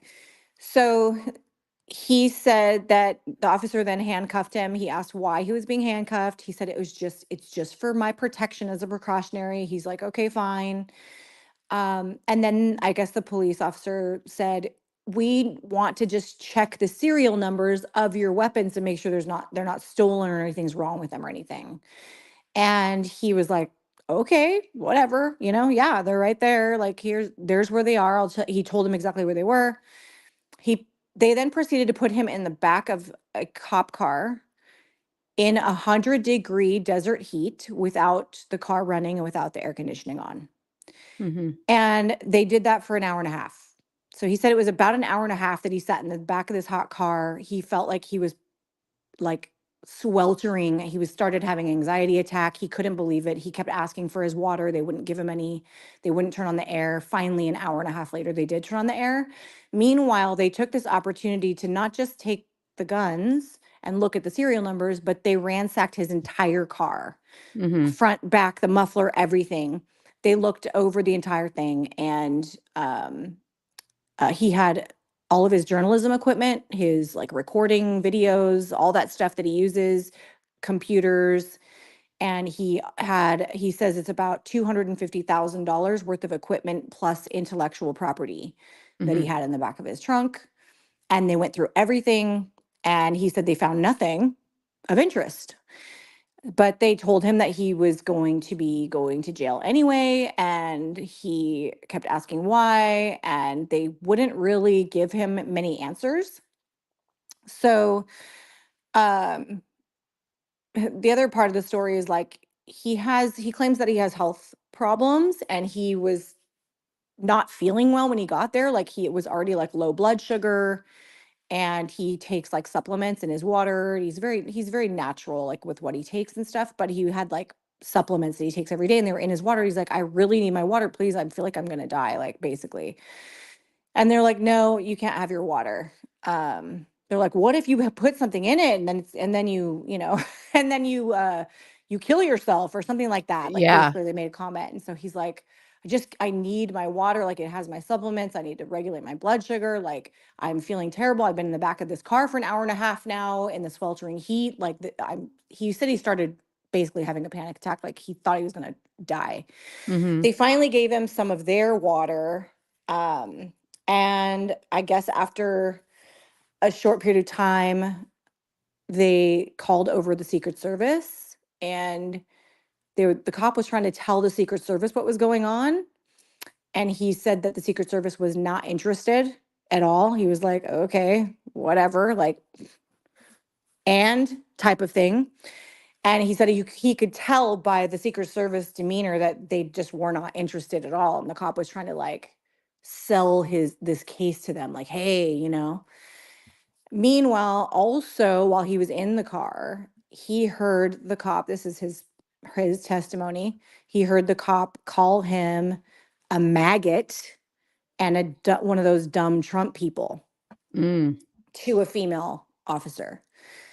He goes, he doesn't know that I heard him say that, but I heard him say that.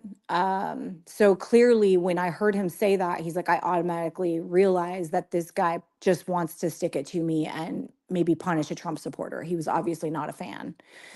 So anyway, after a while, they took him to the jail. They stick him in the holding cell. He keeps asking, by the way, the whole time. So this is like 5 hours later, he finally gets to the jail. The whole time he was in the cop car, he's like, I want my one phone call. I want my one phone call. I want my one phone call. They refused to give it to him. They just kept making excuses. At the jail, same thing. I want my phone call. I want my phone call. They wouldn't give it to him. He finally points to like a penal code that's listed on the wall of the jail. And he's like, it's right there. I get my phone call. It's your penal code. It's literally listed right there. Where's my phone call? They refused to give it to him. They booked him, took his photo, and they gave him a yellow ticket that says that he is in possession of a magazine of more than 10 rounds and in possession, and the fact that he had the magazine loaded into his handgun. Those are the only two things he was ticketed for. He was not ticketed for being in the area with guns. He was not ticketed for having guns in his vehicle. He was not ticketed for anything else because nothing was illegal except for the two small misdemeanors of having a loaded gun in his trunk with a magazine in it, and the magazine had more than 10 bullets. Okay. The shotgun that he had was not loaded, by the way. Just the handgun had the magazine in it. Yeah. So real quick, I want to just kind of outline what the Riverside County Sheriff's Department is saying while you're listening to Carmen's story. So the bullet points that they outlined was the suspect was found to be illegally in possession of a shotgun, a loaded handgun, and a high capacity magazine. The suspect claimed at the outside perimeter that he was a journalist and that he had VIP status, but sheriff's deputies assigned to Trump's Coachella rally found the driver at the inside perimeter had multiple passports and that the vehicle was unregistered. Evidence from a fake license plate of an unregistered vehicle indicated that Miller is affiliated with the Sovereign Citizens Movement, which the FBI designates as an anti-government extremist group. Federal and county officials said the incident did not impact the safety of Trump nor attendees at the event. They released a statement, the Secret Service did, and it states the U.S. Attorney's Office, U.S. Secret Service, and FBI are aware of the Riverside County Sheriff's Office arrest on Saturday. The U.S. Secret Service assesses that the incident did not impact protective operations and former President Trump was not in danger. While no federal arrests have been made at the time, the investigation is ongoing. The U.S. Attorney's Office, U.S. Secret Service, and FBI extends their gratitude to the deputies and local partners who helped ensure the safety of last night's event. Right.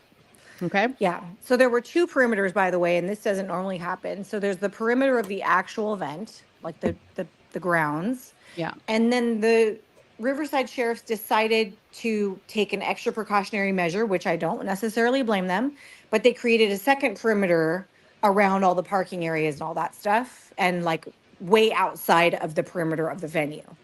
So he was inside the outer perimeter of the of the whole area, that which is huge. It's huge. It's like a first massive. checkpoint. Yeah, like the first checkpoint within the Mhm. where people were going to park. And so he wasn't anywhere near the actual venue. Even Sheriff Chad Bianco admits that he was probably a quarter a mile away from the entrance of the venue, from like where you would have to get in the venue. So he wasn't like immediately right near the venue. He wasn't trying to get in the venue with his weapons.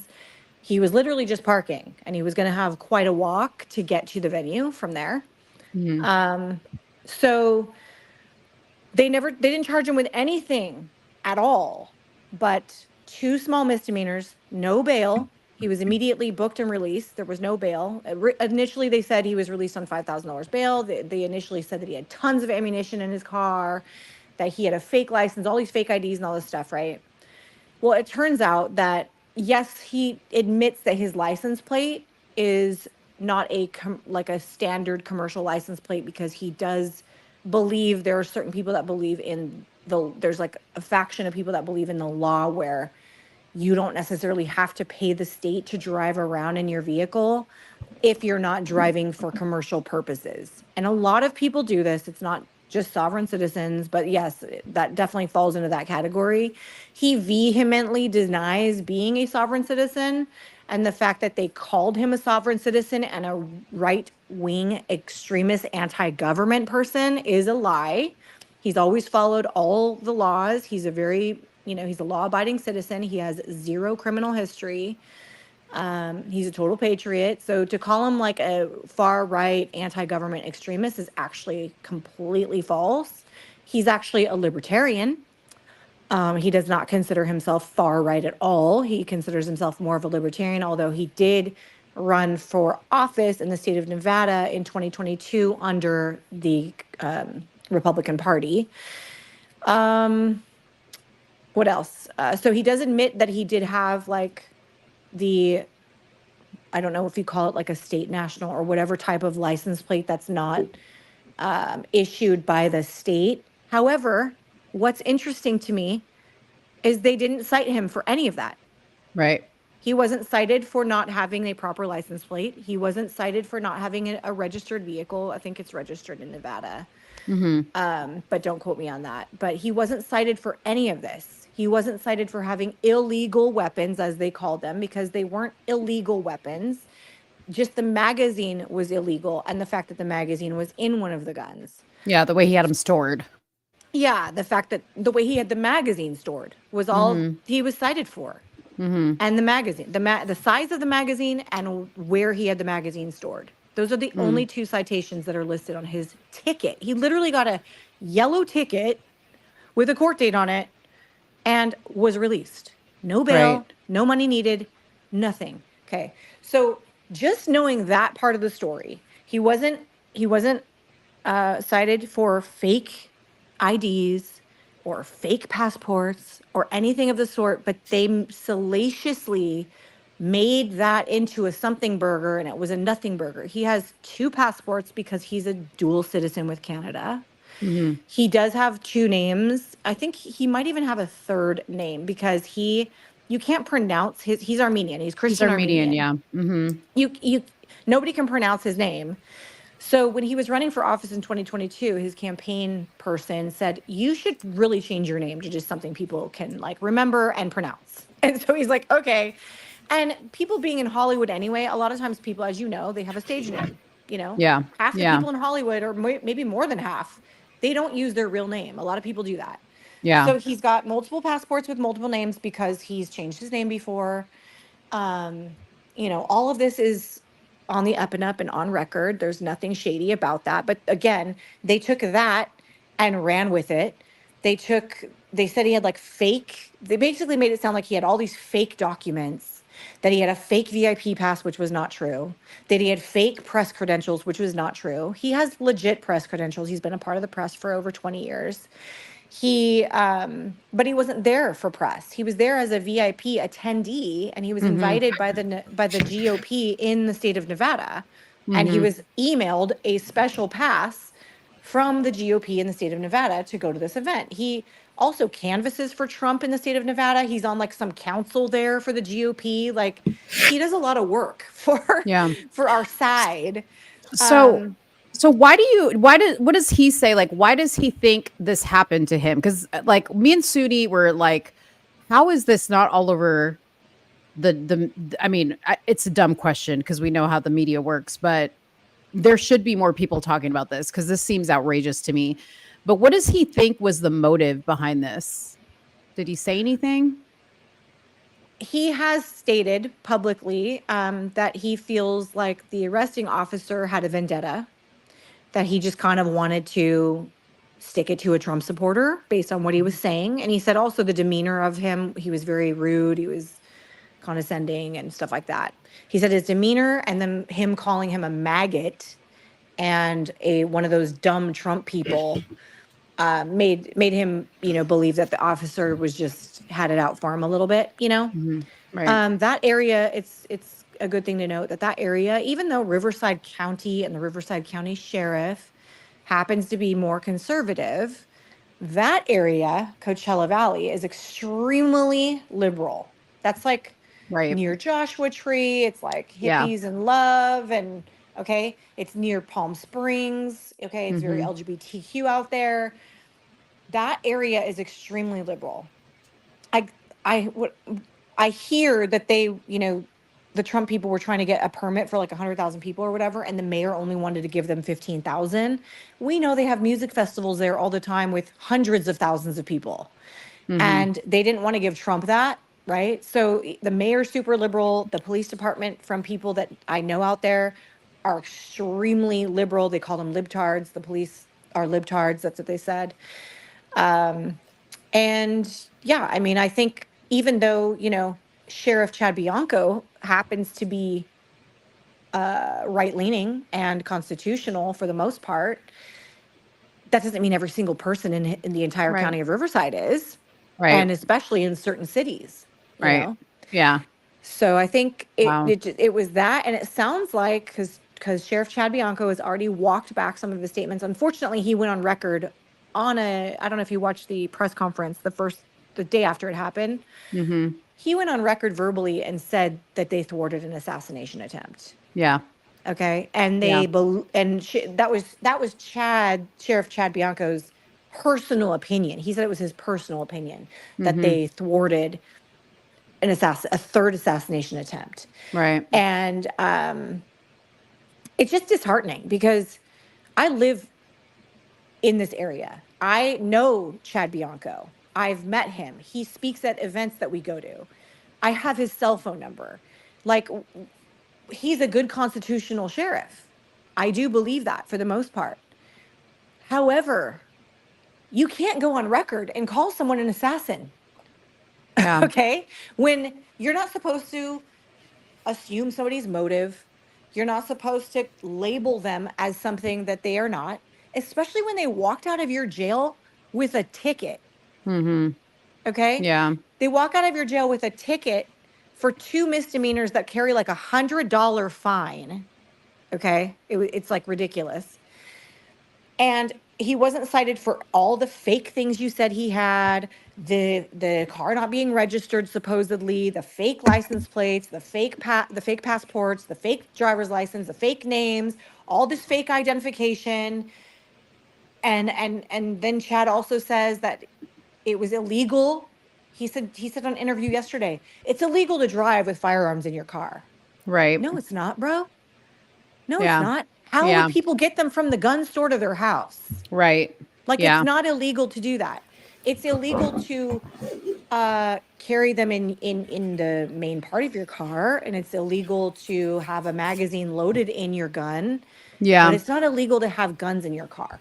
And so Yeah. these are the type of things that he's saying, and it's creating this situation that's become extremely dangerous now. Yeah. for them. And he's going to be bringing a lawsuit against Riverside County. Is that correct? He says that he is. He says, you know, God puts me in places for a reason.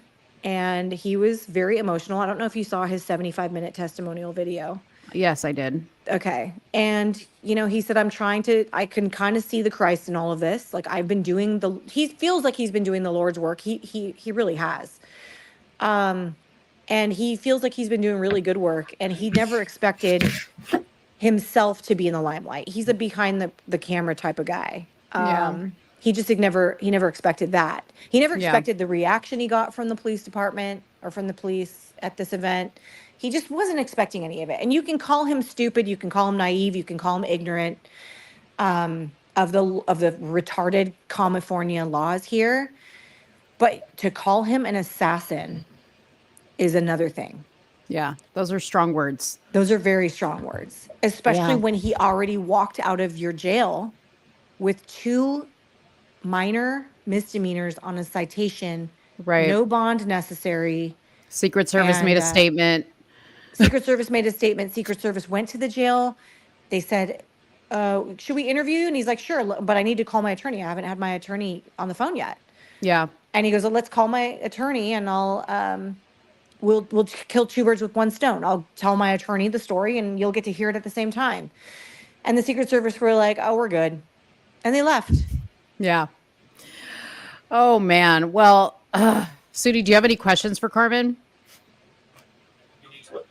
Sorry. No, it just sounds like, I don't know the sheriff's name. Sheriff Chad Bianco. Being a bit of a clout chaser. He said, oh, I got something nice on my hands. I'm going to be able to get on TV and talk about it. And he looks like a total asshat right now. Yeah. It's sad because he's one of the most favorite sheriffs in California. Mm-hmm. He speaks at a lot of events. He speaks at churches. He seems to be doing the right thing, especially during COVID. You know, some people have speculated that it's because he's running for governor in 2 years. And this is, well, he has stated that he wants to run for governor in 2 years. This could be a big headline for him. Like, hey, and I'm not speculating because I'm not going to do that. Yeah. But I'm just saying that this could be a big headline for him if they actually thwarted an assassination attempt. And who knows, maybe Newsom was like, hey, Chad, you know, I'm going to be running for president the next election. You want my job. You know, I can help you out. You help me out. Right. I mean, hey, politicians at the end of the day, I mean, I don't know. I don't know Chad personally. But what I do know is good people can go bad or they can show their true colors at some point. And I'm not saying that that's what's happening, but we shouldn't definitely overlook this or take it lightly, or unless he comes out and says, you know, I walk back my statements. This is extremely irresponsible of me to say what I said. Yeah. I mean, I don't think law enforcement are supposed to do anything with speculation. I think they're only supposed to give you the facts. Even when you see like these mass shootings, for example, the sheriffs aren't up there speculating. They're like, hold on a second. I'm going to stick to what we know at this time. This was the person. This was the type of gun. This is how many rounds were fired. This is I mean, they're so careful to not say the wrong thing. Right. Right. And then you have, unfortunately, Sheriff Chad Bianco going up on a press conference saying, it is my opinion that we just thwarted a 3rd assassination attempt. And I'm sorry, but that is wrong. And that's probably illegal to do that. As a law enforcement officer, you should be like, well, he was cited for 2 small misdemeanors for having an oversized magazine, and the magazine was actually in the gun. And those are, you're not allowed to do that in the state of California. We never let it get beyond that point. You know, he was just found at the perimeter. You know, it doesn't appear that he had any ill intentions. But, you know, he was stopped there and we took him into custody to take all precautionary measures. That would have been a whole other thing. I could understand. Yeah. I could understand that. But you know what, though? When I was, and this is like off this topic, but when I was learning about Kamala Harris and what she did as Attorney General and district attorney, okay, and all the little strings she pulled for Willie, throwing cases out and whatnot. I mean, you would do that if you thought you had some sort of protection, if you thought you could get away with it. That's what I'm saying. Like, there has to be something deeper here. But What do you mean? Like Chad thought he had protection, or yeah, them? I'm telling you, listen, the more you find out about how things work, okay, what if they've got stuff on Chad? What if they had something on Chad that they could hold over him and Newsom could say, hey, this is how you're going to handle this situation, and you're going to do what I say, otherwise this, that, and the other, right? Now, don't worry about saying anything you shouldn't say. I got your back. We'll take care of it. That's what I'm saying is we've seen that type of scenario kind of play out already in different, situations. I wouldn't put it past them, you know? I hate to think that way, but I know. I do think that way. Because of everything I've seen and learned and experienced in politics the last 10 years. Yeah. And it's a sad reality sometimes. I'm not going to say that that's what's going on, but it's like, I think in this case, Sheriff Bianco made a mistake. And, it's okay to make a mistake, but this is a big one.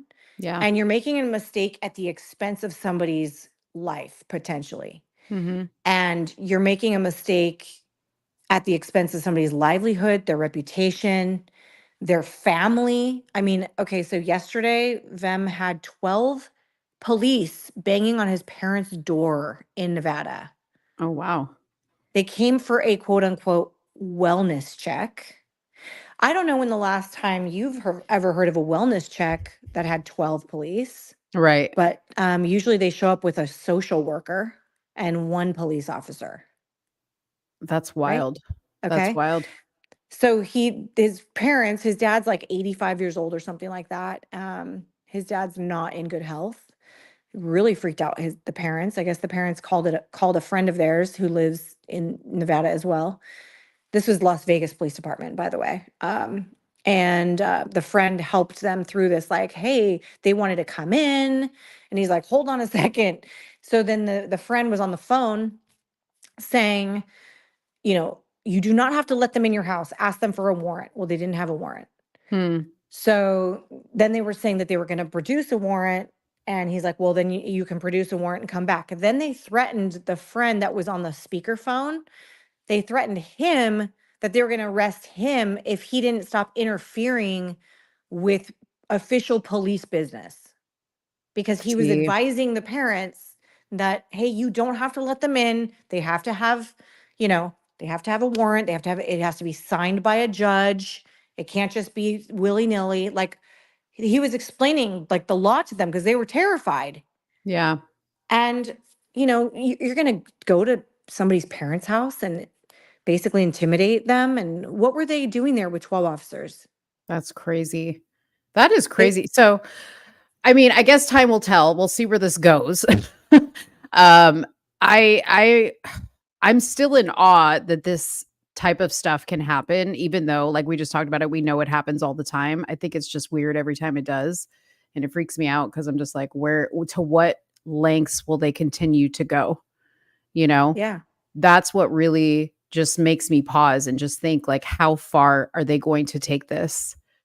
Well, I'm terrified right now, to be honest. I've been texting with Vem and messaging with him back and forth on our phones. Yeah. And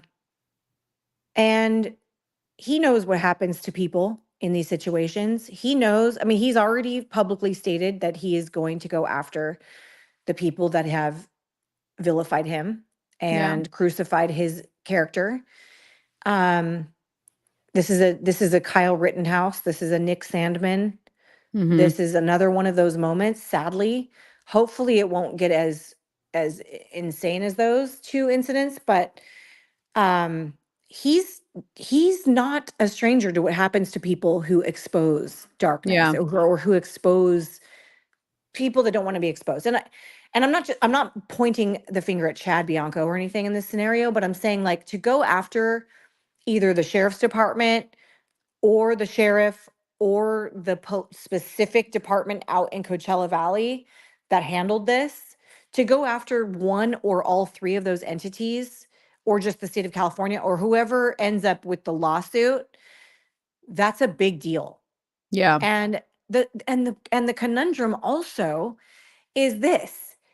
He's a conservative for the most part, right? He's like a libertarian conservative, you know. He's on our side. He's a patriot. He's at all of our events. He does patriot work. He does exposés on the dark side. Like he really feels like he's doing the Lord's work.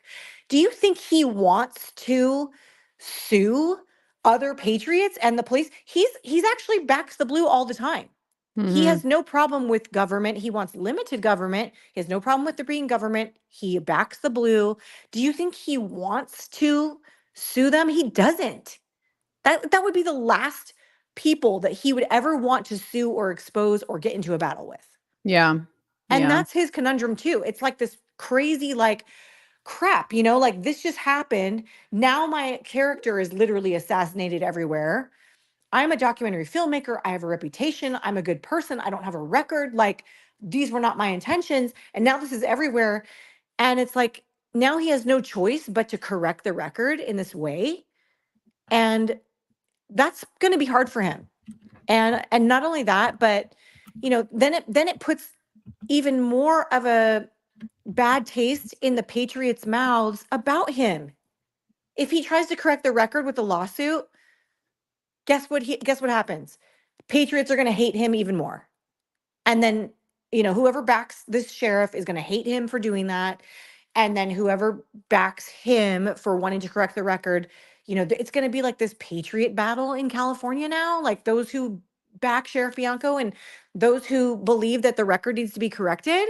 Yeah. That sucks. Yeah, it does suck. It does suck. But like he said, there's a reason for obviously him being put in this situation.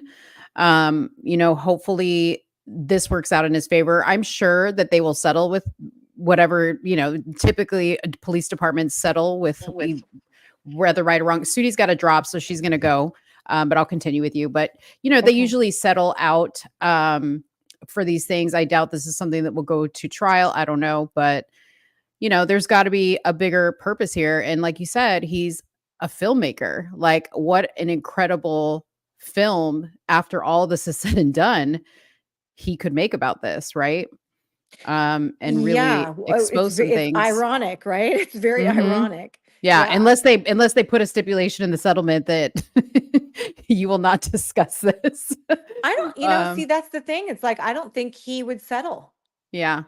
I think he would rather take his chances and go to trial so that all of the whatever corruption is happening or however this happened, whether it's a corrupt police officer or whether it's a corrupt department or whether it's, you know, and then the chain of command. I'm assuming that Chad Bianco got bad information. That's going to be my assumption, just because I'm going to give him the benefit of the doubt on that. However, as an officer of the law, if I see that somebody's released on just 2 magazine charges, without bail, they got out within hours, am I really going to assume that person was a risk? Yeah. I mean, to say that, to say what he said didn't even make logical sense. Not only did it not make logical sense, but it was just way overstepping the line. Yeah. So is he going to sue the media outlets too? Because they really ran with this story. I would imagine. And didn't do their due diligence as journalists, right? I mean, any journalist with any journalist with 2 brain cells would look at those charges and say, wait a second. Yeah. Yeah. Well, they would look at the charges. They say this doesn't add up. And then the next step would be like, we need to get a statement from this guy. Yeah. Like, we can't just print one side of the story. Like, we need to get a statement. Right. Yeah. And everybody ran with the headline, thwarted third assassin. You know, sheriff says they thwarted third assassination attempt. Yeah. At Trump rally. Like, every headline was the same. Yeah. And assassination attempt, why isn't he in jail for that? Yeah. Why didn't the FBI take him into custody or the Secret Service? And there's been no retracting articles that have followed from any of these news outlets to say, hey, we got it all wrong. I haven't seen any. Yeah. I haven't seen any. I saw today, I don't know if you saw my video about Inside Edition. They had him on. Mm-hmm. So that's good. Inside Edition had him on, and then His business partner. well, they had both of them on. Mhm. They had both of them on there today. And then Alex Jones had him on. Stu Peters had him on. He was supposed to go on Fox on Laura Ingraham, and they wanted an exclusive from him. This was before he took any interviews. This was the day after. Mm-hmm. And they wanted an exclusive from him, and at the last minute, I guess they told him they're too scared to run the story. That's That crazy. was Laura Ingraham. That was Laura Ingraham. So it's like, really, Laura? Wow. Really, Laura? Good old Fox News. Wow. Laura Ingraham. Good old Fox News. Just they were gonna make him. They told him they wanted to put him on prime time, which he thought would be good for him, right? But they wanted an exclusive. Mm. And then he didn't think about this. So he didn't schedule any other interviews because of that. Yeah. And at the last minute, they canceled on him. And you know what's crazy? Some people may not know this, but like when you do stuff like that with Fox News, even if it's an exclusive, they don't pay you. So they want an exclusive story, but they're not going to pay you for your appearance or anything like that. I know some people think that people get paid to go on there, but they don't. So yeah, that's interesting. Right, exactly. They wanted the exclusive, and it was just going to be good for him and good for club, his own side and getting his story out there on a primetime network on MSM. Yeah. And so he was like, okay, this is going to be, this will be good. And I guess he talked to his people, and they felt like that would be a great thing, and then canceled on him at the last minute. And it's like, okay, did you do that so that he wouldn't take any other interviews? Right. And just be screwed, and just everybody would just be sitting there running with this story over and over and over again all day long. Every influencer, every media outlet, everybody just running with this story all day long. And he couldn't even talk about it because he had an exclusive with you, and then you canceled on him. Yeah. That's crazy. Oh man. Well, we shall see how this turns out. This is very interesting to say the least. And, I'm glad you were able to come on. I know that you just got off work and you're cooking dinner for you and your baby girl. So yeah, no, I had to run to Trader Joe's and get dinner going a little bit. And my favorite. I know, the best. But what did you get? What did you get from Trader Joe's? Share with me, please. Oh, that's right. You okay? By the way, I don't think I ever found the waffles that you were talking about. What? The Dutch pancakes?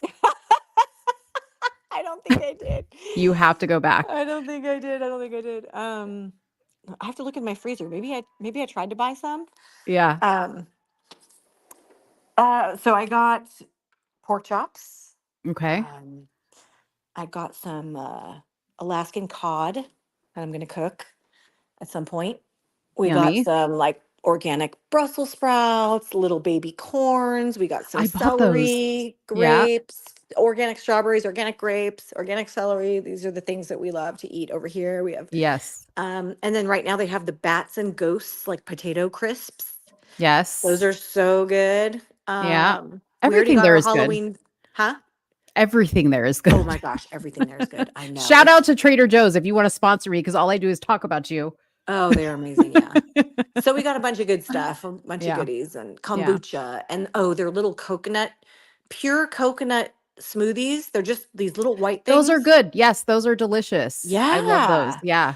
My daughter's on a kick right now. So she's into all that. But yeah. Awesome. So yeah, we went there real quick and then raced home, and I ate a bean and cheese burrito from Trader Joe's, which I never do, but I fried one up really quick, and I made a fried burrito really fast so I could jump on here at 7. I had 3 minutes to eat. I'm like, oh my gosh. Yeah. But awesome. yeah, no, it's my pleasure, because it's just a shame that it's one of those things where you can't put the genie back in the bottle. Right. You just can't. Yeah, you can't. And there's a reason why, there's a reason for all that. And I'm sure it'll be revealed what that reason, what that purpose was. I am very surprised that Trump hasn't said anything, considering this was at his event, that he hasn't spoken out and said hey, this is crazy. I don't know.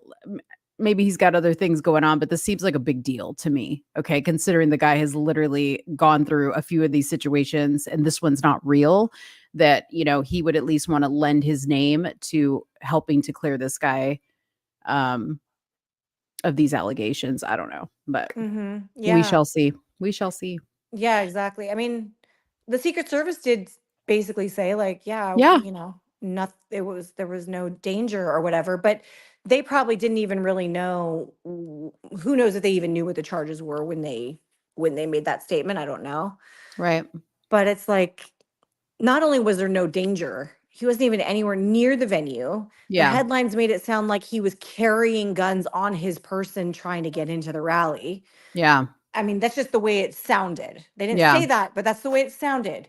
Right. Man with found in possession of loaded firearms and multiple IDs and all these different names and all, it's like, hold on a second. Yeah. Like chillax. Yeah, Chillax. I Yeah. get it. Everybody's on high alert. I understand. Everybody's got a heightened sense of awareness right now. I get Mhm. that. And I'm sure that the sheriff made it known like, hey, nothing bad is going to happen at this event. Like, we are protecting the president at all costs. Yeah. I'm sure Yeah. after everything that's gone on, they wanted to make sure it was a very clean event. I Yeah. get it. Yeah. And like I said, fine, detain him, check him out, and then either tell him to go away or like whatever. But if all you're going to do is cite him for 2 minor misdemeanors and let him walk right out of your jail without even a bond, Right. how are you then going to translate that into a third assassination attempt? Right. And not only this, but one more thing, I'm sorry. That's okay. The minute I saw that he had a handgun and a shotgun, Mhm. and they were calling it a third assassination attempt, I was like, okay, yes, I have a bias because I know him and I know what a nice, docile human being he is. Yeah. But I was like, how are you going to assassinate somebody with a handgun or a Right. shotgun? Right. How Unless would you're, that like you even said, be close proximity. You have to be in close humanly proximity. possible? Yeah. You would have to be point blank range Right. to actually unalive somebody with either one of those weapons. Right. So just being in a vicinity, like the VIP area is probably 100 feet away, 100 yards away. Who knows? Like they're not right up next to the stage. They're not. Right. I mean, I know it looks that way on camera, but these people are 50 feet, 100 feet away from the president, right? And how are you going to get one of those things in through the metal detectors, past security? Like you'd have to, and people had to walk like a mile from their cars. Yeah. This wasn't like a small venue. Right. This is a Yeah. No, it's huge. massive desert festival Right. venue. Right. So you have to walk a mile with this thing and then somehow get it past security and metal detectors and all that stuff, and then get within point blank range of him. You'd have to be like 5 feet from him. Mhm. Literally. Mhm. I mean, Yep. that's another thing that I'm disappointed in, is that as the sheriff and somebody you didn't catch a guy with a scope and a hunting rifle Right. posted up on a water tower right outside the venue. Right. On a slanted roof. Right? Yeah. Okay. He had a handgun and a shotgun in the trunk of his car. Yeah. Like, how is he going to assassinate somebody with those? Yeah. You can't. Well, I think people have lost their ability to like look at things for what they actually are versus what the picture that's being painted for you online. They just go based off the headline and so people are dumb now, Carmen. They're dumb. That's what it is. I mean, I get it. Like, it's more interesting or more salacious to say that it was a third assassination attempt, but it's also slander. Yeah, it is. It's a serious, serious thing for sure. Yeah, and I hate even saying that because I like Chad and he seems to be a great sheriff. But in this case, I believe he made a huge mistake. Yeah. Well, hopefully he corrects it or he, something. I But if really he, hope that he corrects it, and I hope that he corrects it and actually works to figure out how he got this information. yeah, Like yeah, who up the chain of command provided him with information that would lead them. Oh, and also there was a quote Vem was quoted as saying, "I want to kill President Trump." Oh, Which wow. later they all walked back, and Chad Bianco today I saw that he said, "Oh, that was bad information we got." He never said that. Right. So who That's gave you crazy. that information and why? Who gave you the information about everything else and why? Yeah. Yeah. And Kylie, just so you know, we're not knocking Secret Service. We said Secret Service didn't find any issue with this man whatsoever, and they made a statement. So yeah, our comments are directly towards the Riverside County Sheriff's Department. So I just And wanted to whoever that particular, that arresting particular officer. officer, yeah, I don't know which actual office he was working out of or whatever, but that particular arresting officer, it appears like he really had a vendetta for a Trump supporter, and it feels Yeah. like there was a lot of misinformation given up the chain of command, and Yeah. it's just a shame that people didn't just look at the charges, like even Sheriff Chad Bianco himself, like look at the charges and go, hold on a second. Like if Yeah. this guy had intentions, if there was more why didn't we keep him in jail? Yeah. Yeah. Why was he released at 1 a.m. like shortly after he got to the jail? Yeah.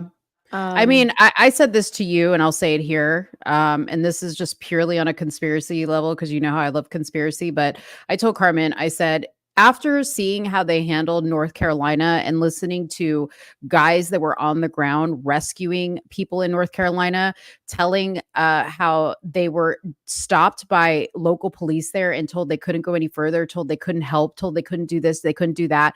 And they were literally like, why would you not want me to come help? Like, we have a helicopter. What do you mean, like, we can't go any further? What do you mean we can't go save this baby or this elderly person that needs our help? I am like seriously convinced at this point that there are sleeper cells in every single organization, police, teachers, everyday citizens, crossing guards, okay? That at any given moment when they're activated to do so, they will follow the orders of a higher power that is running whatever's going on here. Mhm. I mean, I really truly do believe that. And the more I see, the more I'm convinced that that's true. So, Yeah. I mean, we know just about every organization has been infiltrated. Every department's been infiltrated. I mean, there's a lot of good men and women, as we can see from the North Carolina footage. And actually, it warmed my heart to see all of yeah. that. Yeah. There's a lot of good Americans out there that are like, blue-blooded Americans or red, white, and blue-blooded Americans that are like, you know what? Nobody's going to stop me. I'm going to help my fellow neighbor. I'm going to save as many people as I can. And you know what? Arrest me later. Like, Yeah. I love seeing this. Yeah. It's amazing. Yeah. But then you do all these, it's like all these little rocks get turned over and you slowly see all of the grossness of society too. And it's just like there's bad citizens out there. There's bad, everything. There's bad everything. There's bad doctors, there's bad police, there's bad priests, there's bad Yes. pastors, there's bad. So to try to pretend like any type of profession is immune from bad people, that's just insane. That's just not going to happen.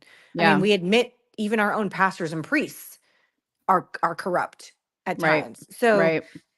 there's going to be good and evil in everything, and I really, really hope, for the sake of California and the Republican Party out here, that Chad Bianco will make a statement and walk everything back. I really hope that he will do that, and I really hope that that will spread as much like wildfire as the first initial statement that he made about the assassination attempt. Like, I really, really hope that happens, because I really want things to heal more than I want things to be in discord. I don't want that. Yeah. Nobody wants that. We don't need any more of that. Yeah. Nobody does, but sometimes it needs to get to that for change to happen. Yeah. And as my best friend says, this is why we don't put trust in any one man. We only put trust in God. That is the only truth, right? Amen, sister. Yeah. Yeah. All right, girl. I'm going to let you go because I got Thank you. cover up. Thank you. Thank you for taking the time to come on. I appreciate it. If you guys want to follow Carmen, go ahead and give your Instagrams, because I had 2 for you and I wasn't sure which one you're posting in your highlights. You're posting a highlight on this if anybody's interested. Yeah, I've got a highlight bubble on my page. It's my main page, which is at Carmen Estelle Official. And yeah, there's a highlight bubble called Vem Miller. It's just his name. And then it literally has like almost every post, like the timeline of everything from the beginning to the end. There's probably like 50, posts in that highlight bubble, and you can click on them. You can find his story, his testimony that he did. It's like 75 minutes. It's a Rumble video that he did. Yeah. You can find a lot of stuff on there. So yeah, if you're interested, you can go to my page, Carmen Estelle Official, and find much more on this story, many more details and stuff there. And yeah, thank you for having me on. Thank you for spreading the news. And let's just pray for this whole situation and pray for Vem Miller and his family, because right now they are really going through it. And I honestly do fear for him right now. I really, really do. Like, that's not an exaggeration. I actually really fear for him. And I'll have a side conversation with you about some other stuff I told him and what happened. So thank you. We'll let him know we're praying for him, and we hope that everything works itself out. Thank you, hon. All right. Bye. You. All right. Bye. All right, guys. Thank you so much for holding on through that. I know that it was, kind of a little bit of a long segment, and Soonie had to go. We weren't anticipating to spend that long on it, but I felt like it was an important story that wasn't getting out, that we needed to spend a little bit of time speaking about, because it's not being covered. It's not being covered, and I wanted some truth to come out around that story. So again, if you are interested in learning more about that situation and keeping up with it, definitely follow Carmen. She's consistently posting on it every single day. Okay. So I want to take a quick vote in the polls to see what you guys want me to talk about next. So I have the Kamala's blackmail agenda. And I also am working for something that I was going to do for another video, but I was working on a slideshow of sorts to kind of show to everybody who is kind of still weighing maybe the 2 candidates to see, who they like better. But I felt like the tax topic was a very big thing. People were kind of confused on, and I wanted to create something to provide a little bit of context around what each candidate is saying about their tax plan. And if you guys would like me to show that and talk about that right now, I'd be happy to do that. I have a very easy breakdown of each candidate's tax plan, which I can go over with you, or we can touch on Kamala's blackmail agenda. And if you don't know what that is, she came out with an agenda that is only targeted towards Black men. That is what she's going to do to get the vote of Black men. If you haven't seen it, Obama went in front of some young men at a university, I believe it was at a university, and he basically just totally fumbled the ball by making them feel bad for not voting for the Black female. So I can quickly cover that I can go over. I can go over both if you guys are interested in both. So just let me know in the comment section. Okay, so Angela's saying Kamala Black agenda and Kylie saying tax issue. They're killing me in my state. Okay. Okay, I need another tiebreaker vote. And I can go over both if you guys want to hang on. Dominique, I made the same joke to Soonie. I said, as in blackmail, like, yeah, that's what I thought too, but she didn't get it. She was like, what? I don't understand. It's old people jokes, I guess. But yeah, I need one more person to make a vote. So if you want me to talk about Kamala Harris's opportunity agenda is what it is for Black men, I'll talk about that. But I will talk about both, but this will determine what I'm going to talk about first. So one more vote needs to come in for the topic, and I will discuss it. So somebody give me a vote to something. And just so you know, the little graphic that is going around with this opportunity agenda Okay, so I got another vote for the opportunity agenda from Judy. Okay, so that's what we're going to talk about first, and then we'll go into the tax stuff if you guys want to hold on and look at that. So this, I'm just going to talk about the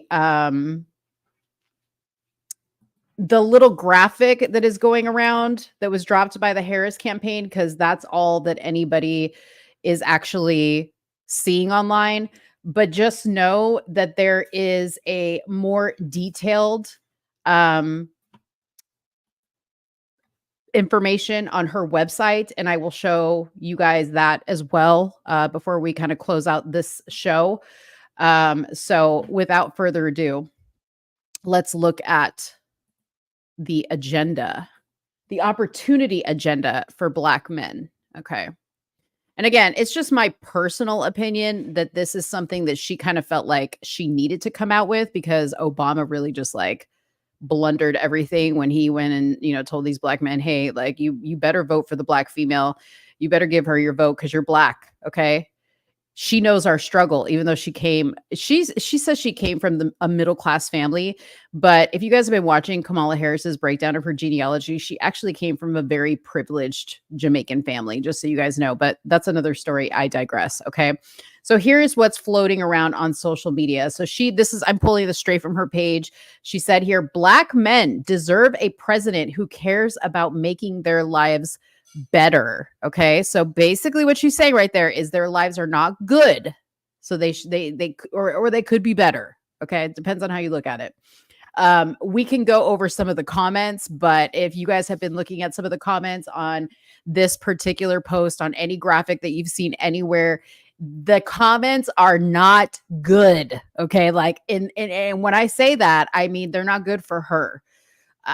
I want to applaud, and I'm going to say Black men because this is specifically geared towards Black men, but I want to applaud Black men that I have seen. I have yet to see one that has actually fallen for the okie dokie. Okay. But I want to applaud you for saying absolutely not to this. Like, really, this is what you think we need? This is how you come to us?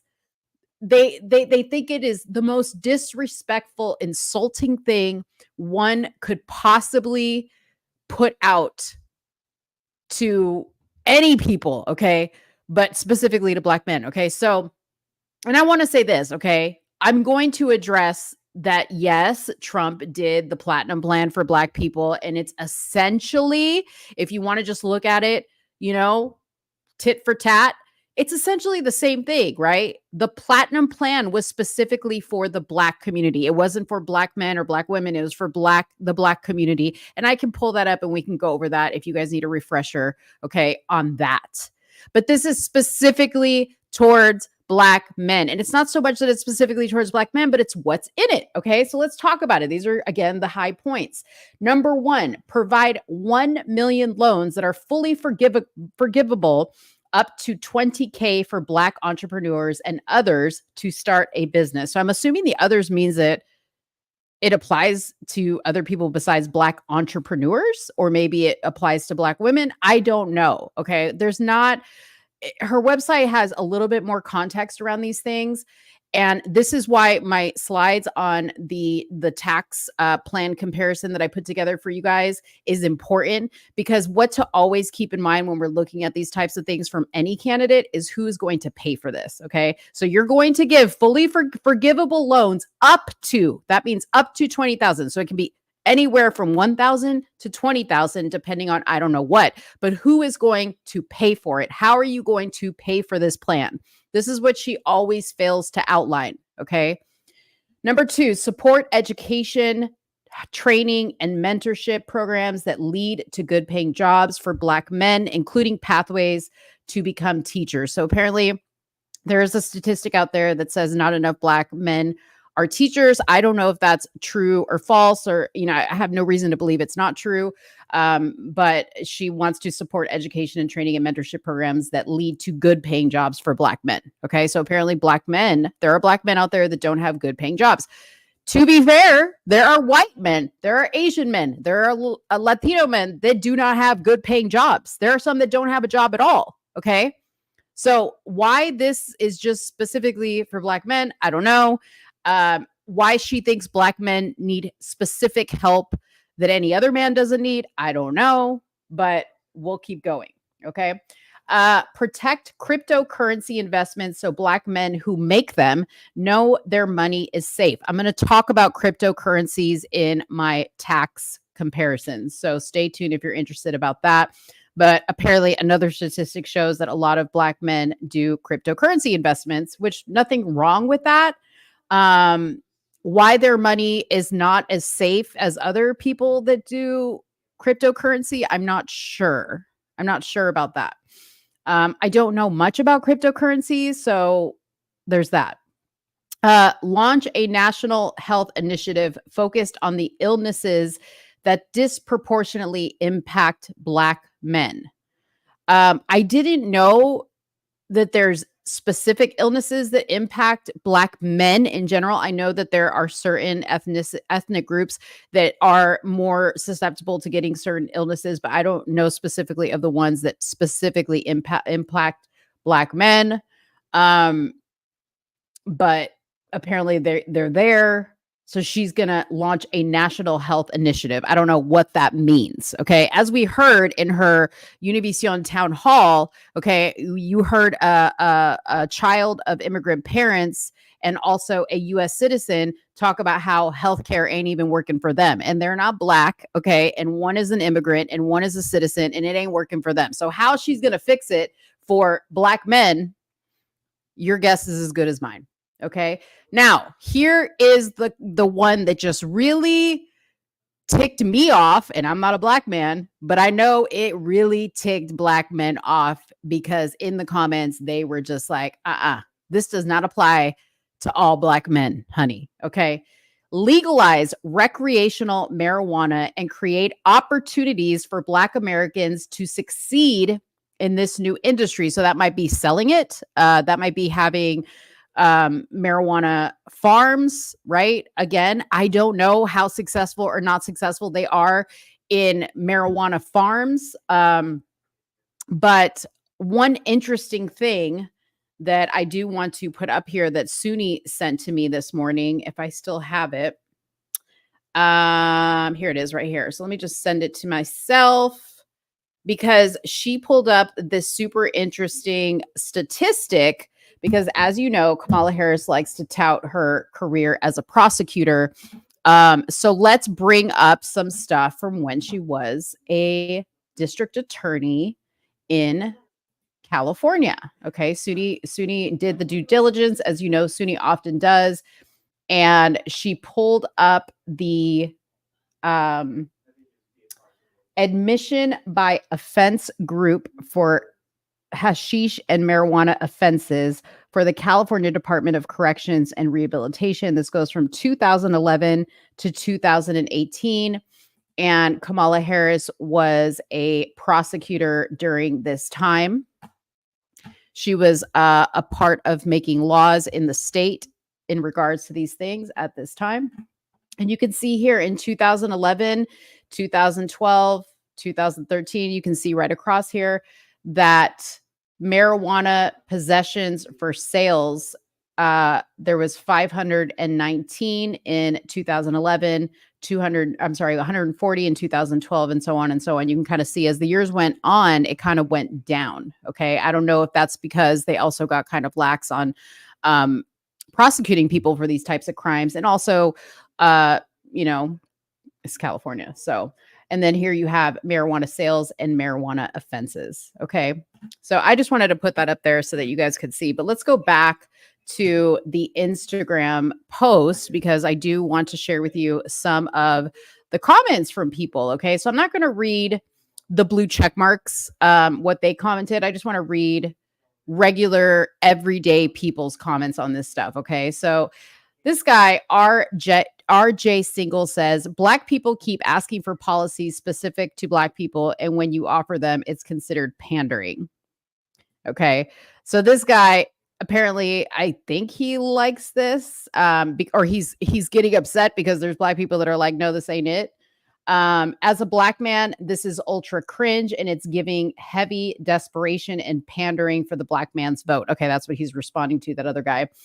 Where were you the last 3.5 years? Where was this during that time? Heck, where was this 2 months ago? Not until the polls show that black men aren't just rolling over for you because you're black. This is very offensive and messed up on many levels.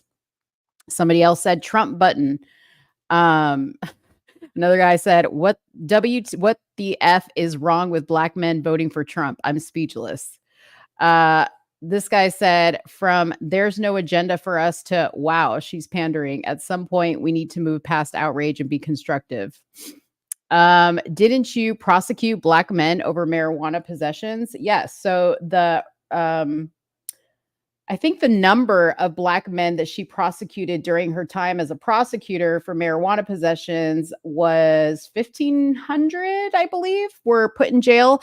There's a real famous story. Actually, I can't remember the guy's name, but he actually was wrongfully convicted for marijuana possession. He was put in jail and his life was ruined thanks to Kamala Harris. And he tells a story about how she went to his court date on the day he was sentenced, and she was literally there to relish in the fact that she sent this man to jail. Another guy said, black men don't need your pity. They are capable human beings that don't need handouts. We had a black man as president. It's insulting to insinuate they need help to be successful. As an actual black man, I don't need an agenda just for us. A great economy helps black men. Equal access and affordable prices to buy a home helps black men. Reeling in the healthcare and pharma industry so medical prices aren't outrageous helps black men.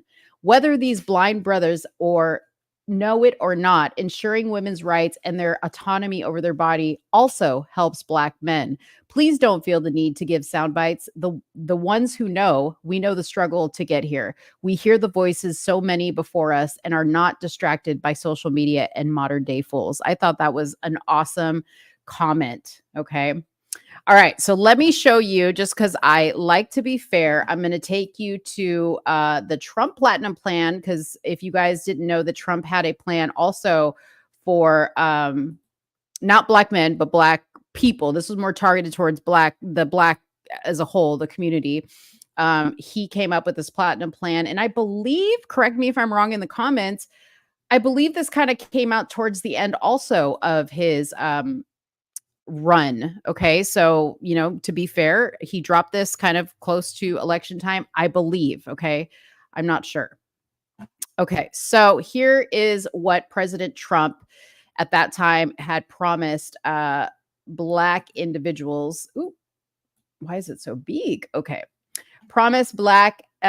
President Trump's promise to Black America over 4 years. Okay. So this is one thing I like about Trump. He puts a timeline on stuff. Okay. He tells you, this is what I'm promising you, and I'm going to make it happen in this timeline.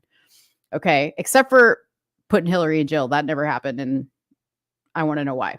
Anyways, he said, increase access to capital in black communities by almost $500 billion. That was like the main purpose of the Trump Platinum Plan. He had a plan to create 3 million new jobs for the black community, creating 500,000 new black-owned businesses, increase access to capital in black communities by almost $500 billion, safe urban neighborhoods with highest policing standards, commit to working on a Second Step Act, access to better education and job training opportunities, and give black churches the ability to compete for federal resources for their community, bring better and tailored healthcare to address historic disparities, immigration policy that protects American jobs. That one actually applies to everybody. Advance home ownership opportunities and enhance financial literacy in the black community. Onshoring manufacturing to advance jobs and develop opportunities for black-owned businesses. Now, again, I'm going to also put this in the somewhat pandering to people category. However, what I will say is, at the very least, this was not insulting. I really feel like the other one was literally insulting. Okay. And you guys can let me know if you agree or disagree in the comments, but that's just my opinion. I think that, again, this is a desperate move on her part. I don't like, who knows what else they're going to come out. I joked at the beginning of the show that they're going to start giving away sneakers and and whatnot. I'm surprised that in the comments I didn't see Black women going, well, what are you going to give us? That they were like, how come you're leaving us out of it? At the end of the day, and again, I don't have the statistic pulled up on this. I'm not even going to try to do it right now. At the end of the day, I think we can all agree it's a well-known fact that there is a disparity in the sense of fatherless homes in the Black community. I'm not saying across the board that is the case. I know many Black homes that have the mother and the father with the kids there, and that is amazing. But last I saw a statistic, there was a disparity with fatherless homes in the Black community. And I think that, working on that would really help all the other things that either one of these candidates would be making a promise on to the community. So if there's something that needs to be worked on, it should be that. And they can start with doing away with groups like Black Lives Matter, who literally had an agenda on their website that said, dismantle the nuclear family. Okay. That was literally an agenda item on the Black Lives Matter website, was to dismantle the nuclear family. So that's basically take the father out of the home. Okay. Break it up. Okay. So, let's work on that. Let's not reward women for being single mothers. Okay. And I'm not saying there's not white single mothers, but let's not reward women for that. Let's not glorify being a single mother. Let's shame that. Let's make that if you can help it, okay, that you're not raising a child without a man in the home. Let's work on that. Like, if candidates came out with plans on that, I would be impressed, Anyways, okay, so I would say I'm going to quickly go over this, but I'm going to tell you right now, it's a little lengthy, but I am going to try to go through it as quickly as possible.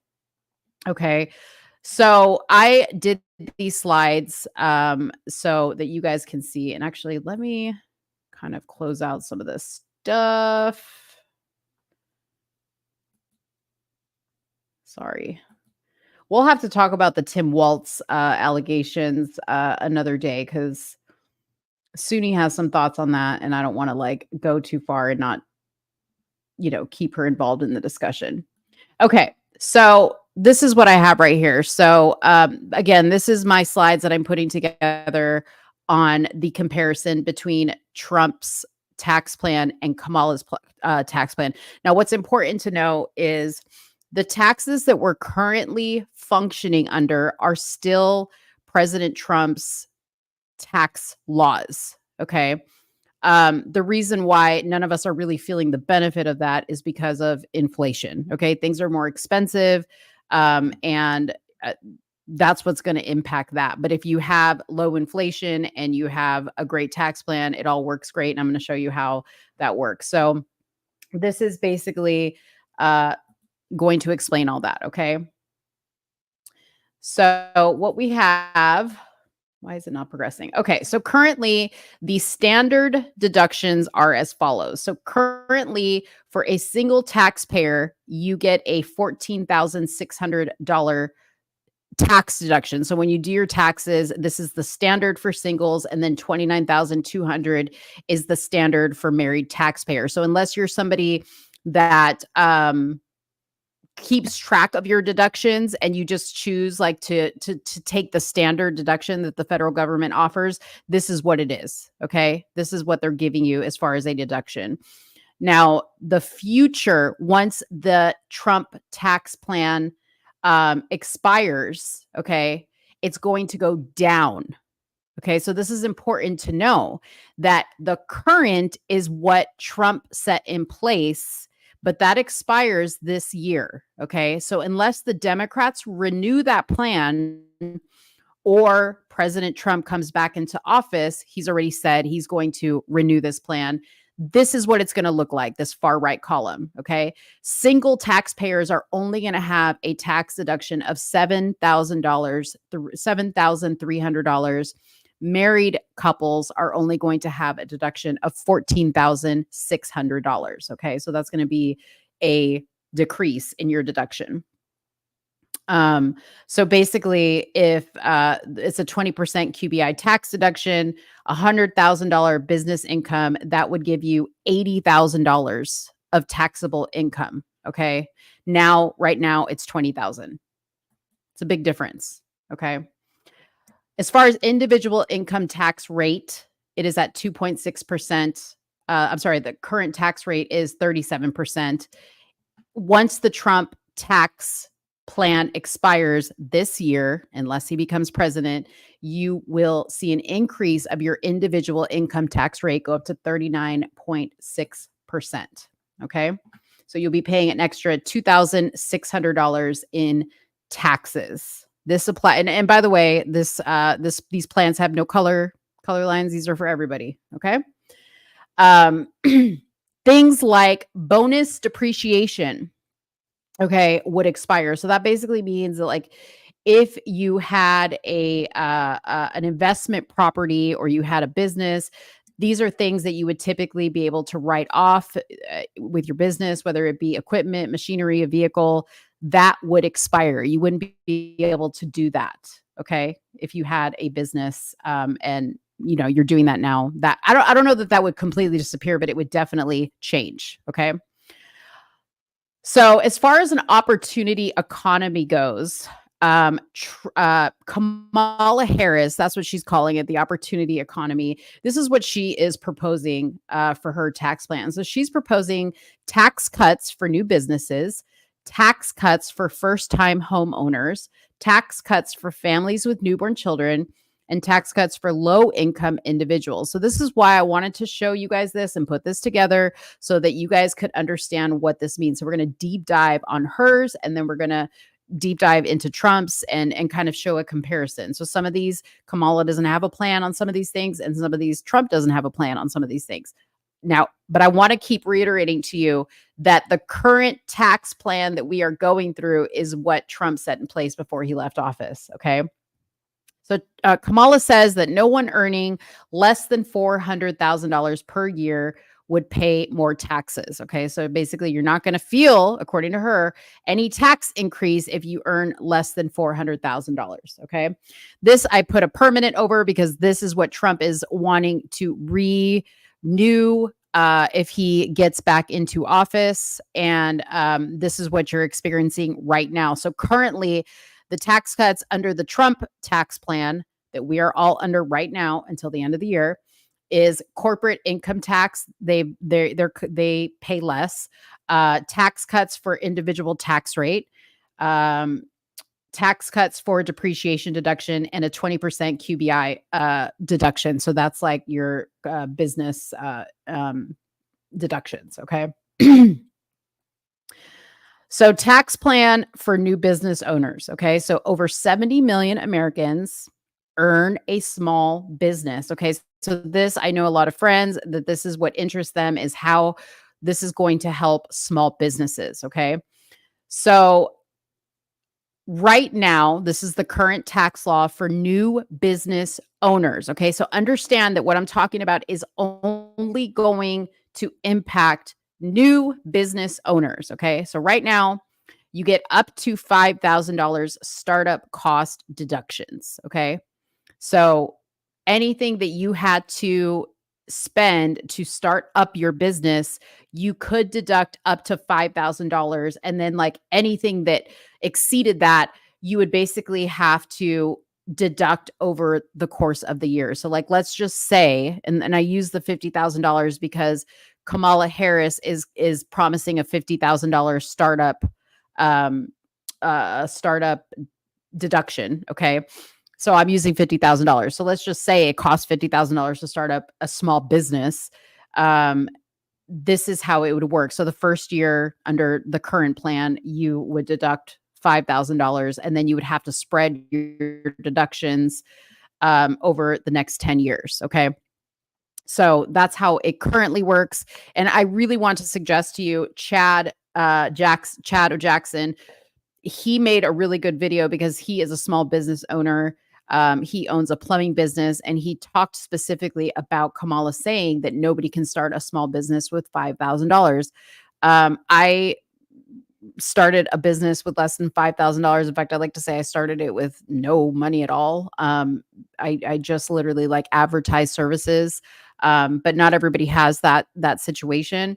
But he has a plumbing business and he started it for well under $5,000. In fact, I think he started it for under $2,000. So it is possible to do. But I just want to make sure to outline that. Okay. So like I said, the current tax law right now, your startup cost deductions are $5,000. Kamala Harris is proposing $50,000 startup cost deductions for new business owners. Okay. So if you already have a business established, this does not apply to you. Has to be a new business. Okay. Trump, I put here, he does not have a proposed tax plan for new business owners because this is the current one that he already created and we are already under. So he has yet to say whether he is going to make any changes to this or if it's just going to remain the same. Okay. So now let's talk about current business owners. These are people that already have established businesses. Okay. So according to Pay Scale, the average business owner earns $73,000 average base salary per year. Okay. So that's the average income of a small business owner. Okay. Under Donald Trump's tax plan for current small business owners, he is again proposing a 20% QBI tax deduction, granting a 20% tax deduction for bonus depreciation. He is for write-offs up to 100% of business assets, which is amazing. Which basically means you can write off everything that you use for your business. Okay. Work opportunity tax credit grants a tax credit for hiring certain types of people. So that would be like convicted felons, disabled people, yada, yada, yada. Okay. So that's Trump's current small business owner plan. Okay. So here's where Trump and Kamala actually agree on something. Now it's a little bit funnier than that, but they have the same plan. Okay. Tip income. Okay. So Trump was the first one to come out with this. Okay. He came out with this very early on. He said, when I become president, I am going to eliminate tip income from taxes, meaning if you are a waitress or somebody that works on tips, you will not have your tip income taxed. Okay. Well, then Kamala came out and she said, well, I'm going to do the same thing. Okay. But let's look at this a little bit deeper. Okay. Trump's plan is also exempting overtime wages from taxes. So that means that if you are somebody who works overtime, like a nurse, maybe somebody in construction, you're hourly, but you know, are somebody who, a flight attendant, right? And you work overtime, your overtime wages would not be subject to income tax. So that's really, really a big deal because as you know, once you go into overtime, you're at time and a half, you're making more money. And a lot of people are like, why do I even want to work overtime when the government's going to come in and take half of what I made and worked, you know, extra time to make, and they're going to take it in taxes. So I think that's an excellent thing that Trump is saying, you, under my plan, your overtime is not going to be taxed. Okay. That's going to encourage people to work, right? Because like, why would you want to work more if you're not even going to keep the money you're working for? That makes no sense. Okay. Tax plan for exempting overtime wages from taxes. Overtime wages would not be subject to income tax under Trump. Like I just said, Kamala has no proposed tax plan for this at this time. Okay. Now let's talk about tax plan for Social Security. Okay. The way Social Security is paid is it's taxed from your W-2 income or self-employment tax, and that's what goes into your Social Security. Okay, so tax plan is as follows. Income for single tax filers, they earn over $25,000, their Social Security benefit tax rate would be at 50%. If they earn over $34,000, their Social Security benefit tax rate would be at 85%. Okay. So the more money you make, the more your Social Security benefit is taxed. Okay. So under Trump's Social Security plan, Social Security benefits would be exempt from taxes. Okay. So that's another great thing because your Social Security benefits, the check, Judy, if you're still in here, this is something for you. That means that the money that you get in Social Security would be completely exempt from taxes, which is amazing. Kamala does not have a plan for this as of yet. Okay. Kamala Harris's tax plan for new incentive for first-time home buyers. Okay. First-time home buyers. Okay. She is proposing a $25,000 tax credit for first-time home buyers. I want to stress the word credit, which means after you pay it up front, you will then check a box on your taxes, and that $25,000 tax credit will be added back into your taxes at the end of the year. Okay. So that means that you have to have that money up front to pay for it. Okay. If it's even 25,000, it could be more than 25,000, but only up to $25,000 will be credited to you.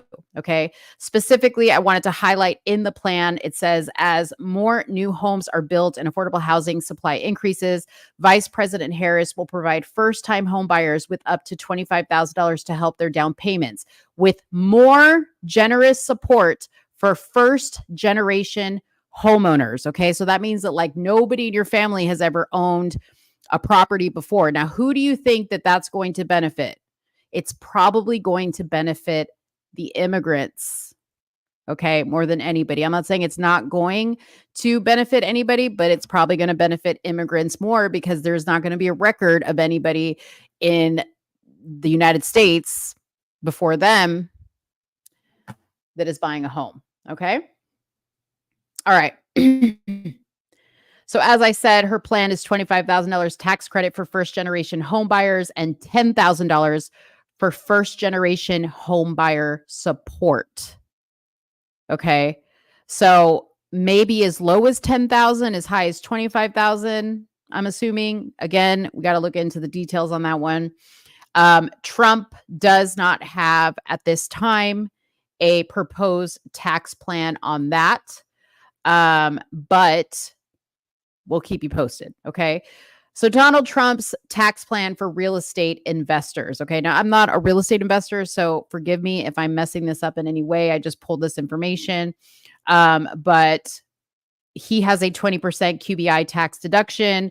Like I said, write-offs up to 100% of business assets, and swap one property for another without paying taxes. Okay. So that means like you sell a property and then you immediately turn around and put the money back into the property, into another property, and you would not pay taxes on that money. Okay. So that's pretty cut and dry right there. Tax plan for child tax credit. Okay. So right now, the current tax law is $2,000 per child for qualifying taxpayers. Kamala Harris is proposing $6,000 tax for under 1 year of age. So $6,000 for 1 year and under, $3,600 under the age of 6, $3,000 for older children. Okay. Trump has come back and he has said, I am going to up the amount to $5,000 per child, regardless of age. So basically, if they are a dependent, it does not matter what the age is. Trump's tax credit is coming in at $5,000. Okay. So that's pretty interesting.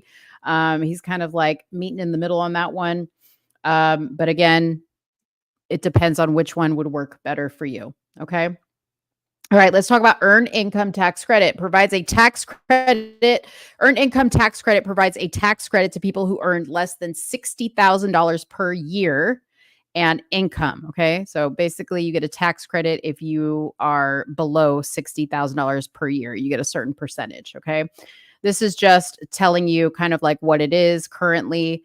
If you have qualifying children and your income was $18,591 single, $25,511 if married, and filing a joint return, your maximum credit would be $632. If you're at the max of that, your maximum credit's going to be $7,830. That's what it is right now. Okay. The current plan, $632 for qualifying individuals with no children. Kamala is proposing a $1,500 $1,500 for qualifying individuals with no children. Okay. Trump does not have a proposed tax plan on this as of yet. Okay. So if you guys have any questions, I'll do my best to answer them. Just go ahead and put them in the chat box. But if this is helpful to any of you and you're enjoying this, let me know. Okay. Tax plan for new capital gains taxes. Okay. So capital gains is when you sell the selling price of an asset minus the purchase price of an asset equals capital gains. Okay. So those are subject to taxes. Okay. This again is a 2024 tax bracket, kind of showing you how that works. If you're in the following tax bracket, up to $11,600, and you're an individual, or $23,200 for married, you would pay 0% in capital gains tax. But obviously, as the amount of income or whatever your situation is, whether you're an individual or married, your capital gains tax goes up. Okay. So Kamala Harris is proposing a 28% for taxpayers earning more than $1 million per year in income. So she wants to tax capital gains at 28%. Okay. So that's higher than it's been this year. Okay. Just so you know. So she wants to increase the capital gains tax if you earn more than $1 million per year in income. Okay, so as an example, you earn $1 million. Your proposed tax increase is 8%. So you're going to pay an additional $80,000 in taxes. For Trump's plan, he has it lower at 15%. So proposed long-term capital gains rate. Okay, and let me see what it was before. So it's actually right here in the middle, which is nice. So I think that's a good thing for people that have assets that they, sell and purchase. Basically what you have left over, that's what they're talking about getting taxed. Okay. Unrealized capital gains tax. Okay. So unrealized capital gains tax is basically, I guess the easiest way to put it is an estimate of capital gain. So it's not actually something that's happened yet, but they're estimating what it's going to be. Okay. So under Kamala Harris's tax plan for unrealized capital gains tax, you'll be required to pay effective tax rate of 25% on unrealized capital gains tax. Okay. So she wants to tax people for capital gains. Trump does not have a proposed plan on unrealized capital gains tax. So that doesn't necessarily mean that he won't, but right now he's saying, I don't have any plans on taxing unrealized capital gains. To me, that sounds ridiculous. Let's talk about tariffs. So tariffs is a big thing with people because there's been a lot of discussion. Some people are very much for the tariffs and some people are not for the tariffs. And basically, tariffs are a tax. Okay. Universal tariffs in this case are a tax that Trump is proposing to put on companies, people who make products, who take their business overseas and they want to, go over there for cheaper labor instead of making it here in the United States. Trump has basically said, I'm going to tax you up the wazoo in hopes that you change your mind and you have manufacturing companies do that work here so that we get the money. Now, why this is a very important topic is because this essentially is how Trump is going to pay for everything that he wants to do. Okay. So I do want to highlight that the difference between Trump and Kamala's tax plan is Trump is very clear that he is going to pay for all this by universal tariffs. Okay. He's going to tax people, penalize people for taking their business to another country so that he can afford to pay for all these other tax programs. Kamala does not have a plan as of yet, or she has not said how she plans to pay for all this free that she's giving out. Remember, we were talking about the Black opportunity agenda, I kept saying, how is this stuff going to be paid for? Right. So, like I said, Trump's proposing a 10 to 20% tariff rate and up to 60% tariff rate on imports from China. Okay. So if again, you need a more detailed simplistic illustration of what a tariff is, it is a tax that is assessed on goods that get made in another country and come back to the US. Okay. All right, tax plan for corporate individual income taxes. Okay, so tax plan for corporate tax rate, the current plan is 21%. Trump basically is saying, if you produce your products in the US, I'm going to tax your corporation at 15%. And other corporations, maybe larger ones, will get taxed at 20%. Kamala is proposing a 28% tax rate on a corporate to corporations. Okay. So she's going to tax corporations more.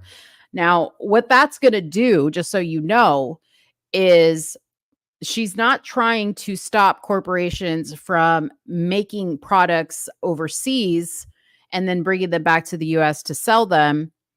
She's only going to tax corporations more money. Okay. So where that's going to fall on is going to be on the people that actually work for the corporation, work for the business. Okay. In order to pay for that high tax, they're going to have to cut jobs. They're going to have to maybe cut process, which is going to impact quality, right? They may even have to move their business altogether outside of the United States because they won't be able to afford to run their business in the United States. So in my opinion, Kamala Harris's corporate tax plan is really going to hurt our economy in a lot of ways because it's going to take jobs from us, right? Because corporations are going to be left with two choices. They either have to fire people to make up for the money that they're going to have to pay in taxes, or they're going to have to take their business elsewhere. Trump's plan is basically saying, hey, business, guess what? I'm going to actually incentivize you to bring all the business back to the United States, creating jobs and creating a flourishing economy versus taking it to another country and making their economy great and then charging our people double the price because we have to like bring all this shit back. And then the quality goes down. Okay. So in my opinion, that's just my opinion. I think that Trump's corporate tax rate is excellent. So what it's going to look like at the end of 2025, right now we're paying 37% for this. Trump's proposing, this is our tax rate, individual tax rate. So right now, as an individual, this is only till the end of the year.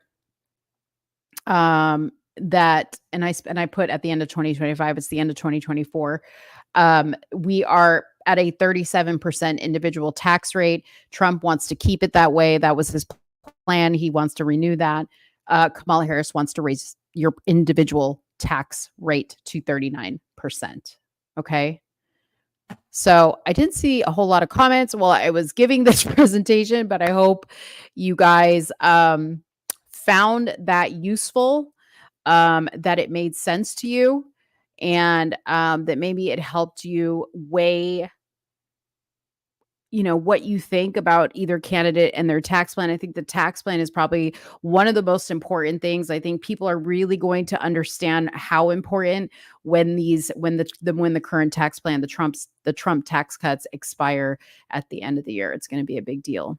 But anyways, I will definitely update that as the candidates come out with new information. I'll definitely update that. I have that saved so we can come back to that. But I thank you guys so much for sticking through the show with me. I know Soonie wasn't here and we didn't get to some of the topics, but we will possibly be coming back tomorrow to live stream the Trump town hall and do a live reaction to that. So stay tuned. Follow us on Instagram.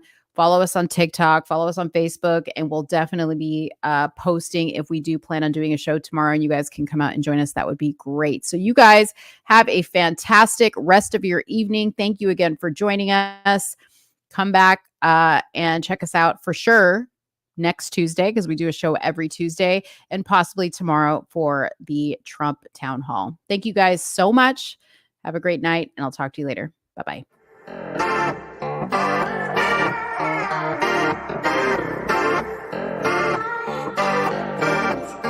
Patriotic summer, high school margaritas just to cool you off. But it's so hot, these clothes are falling off. Patriotic summer.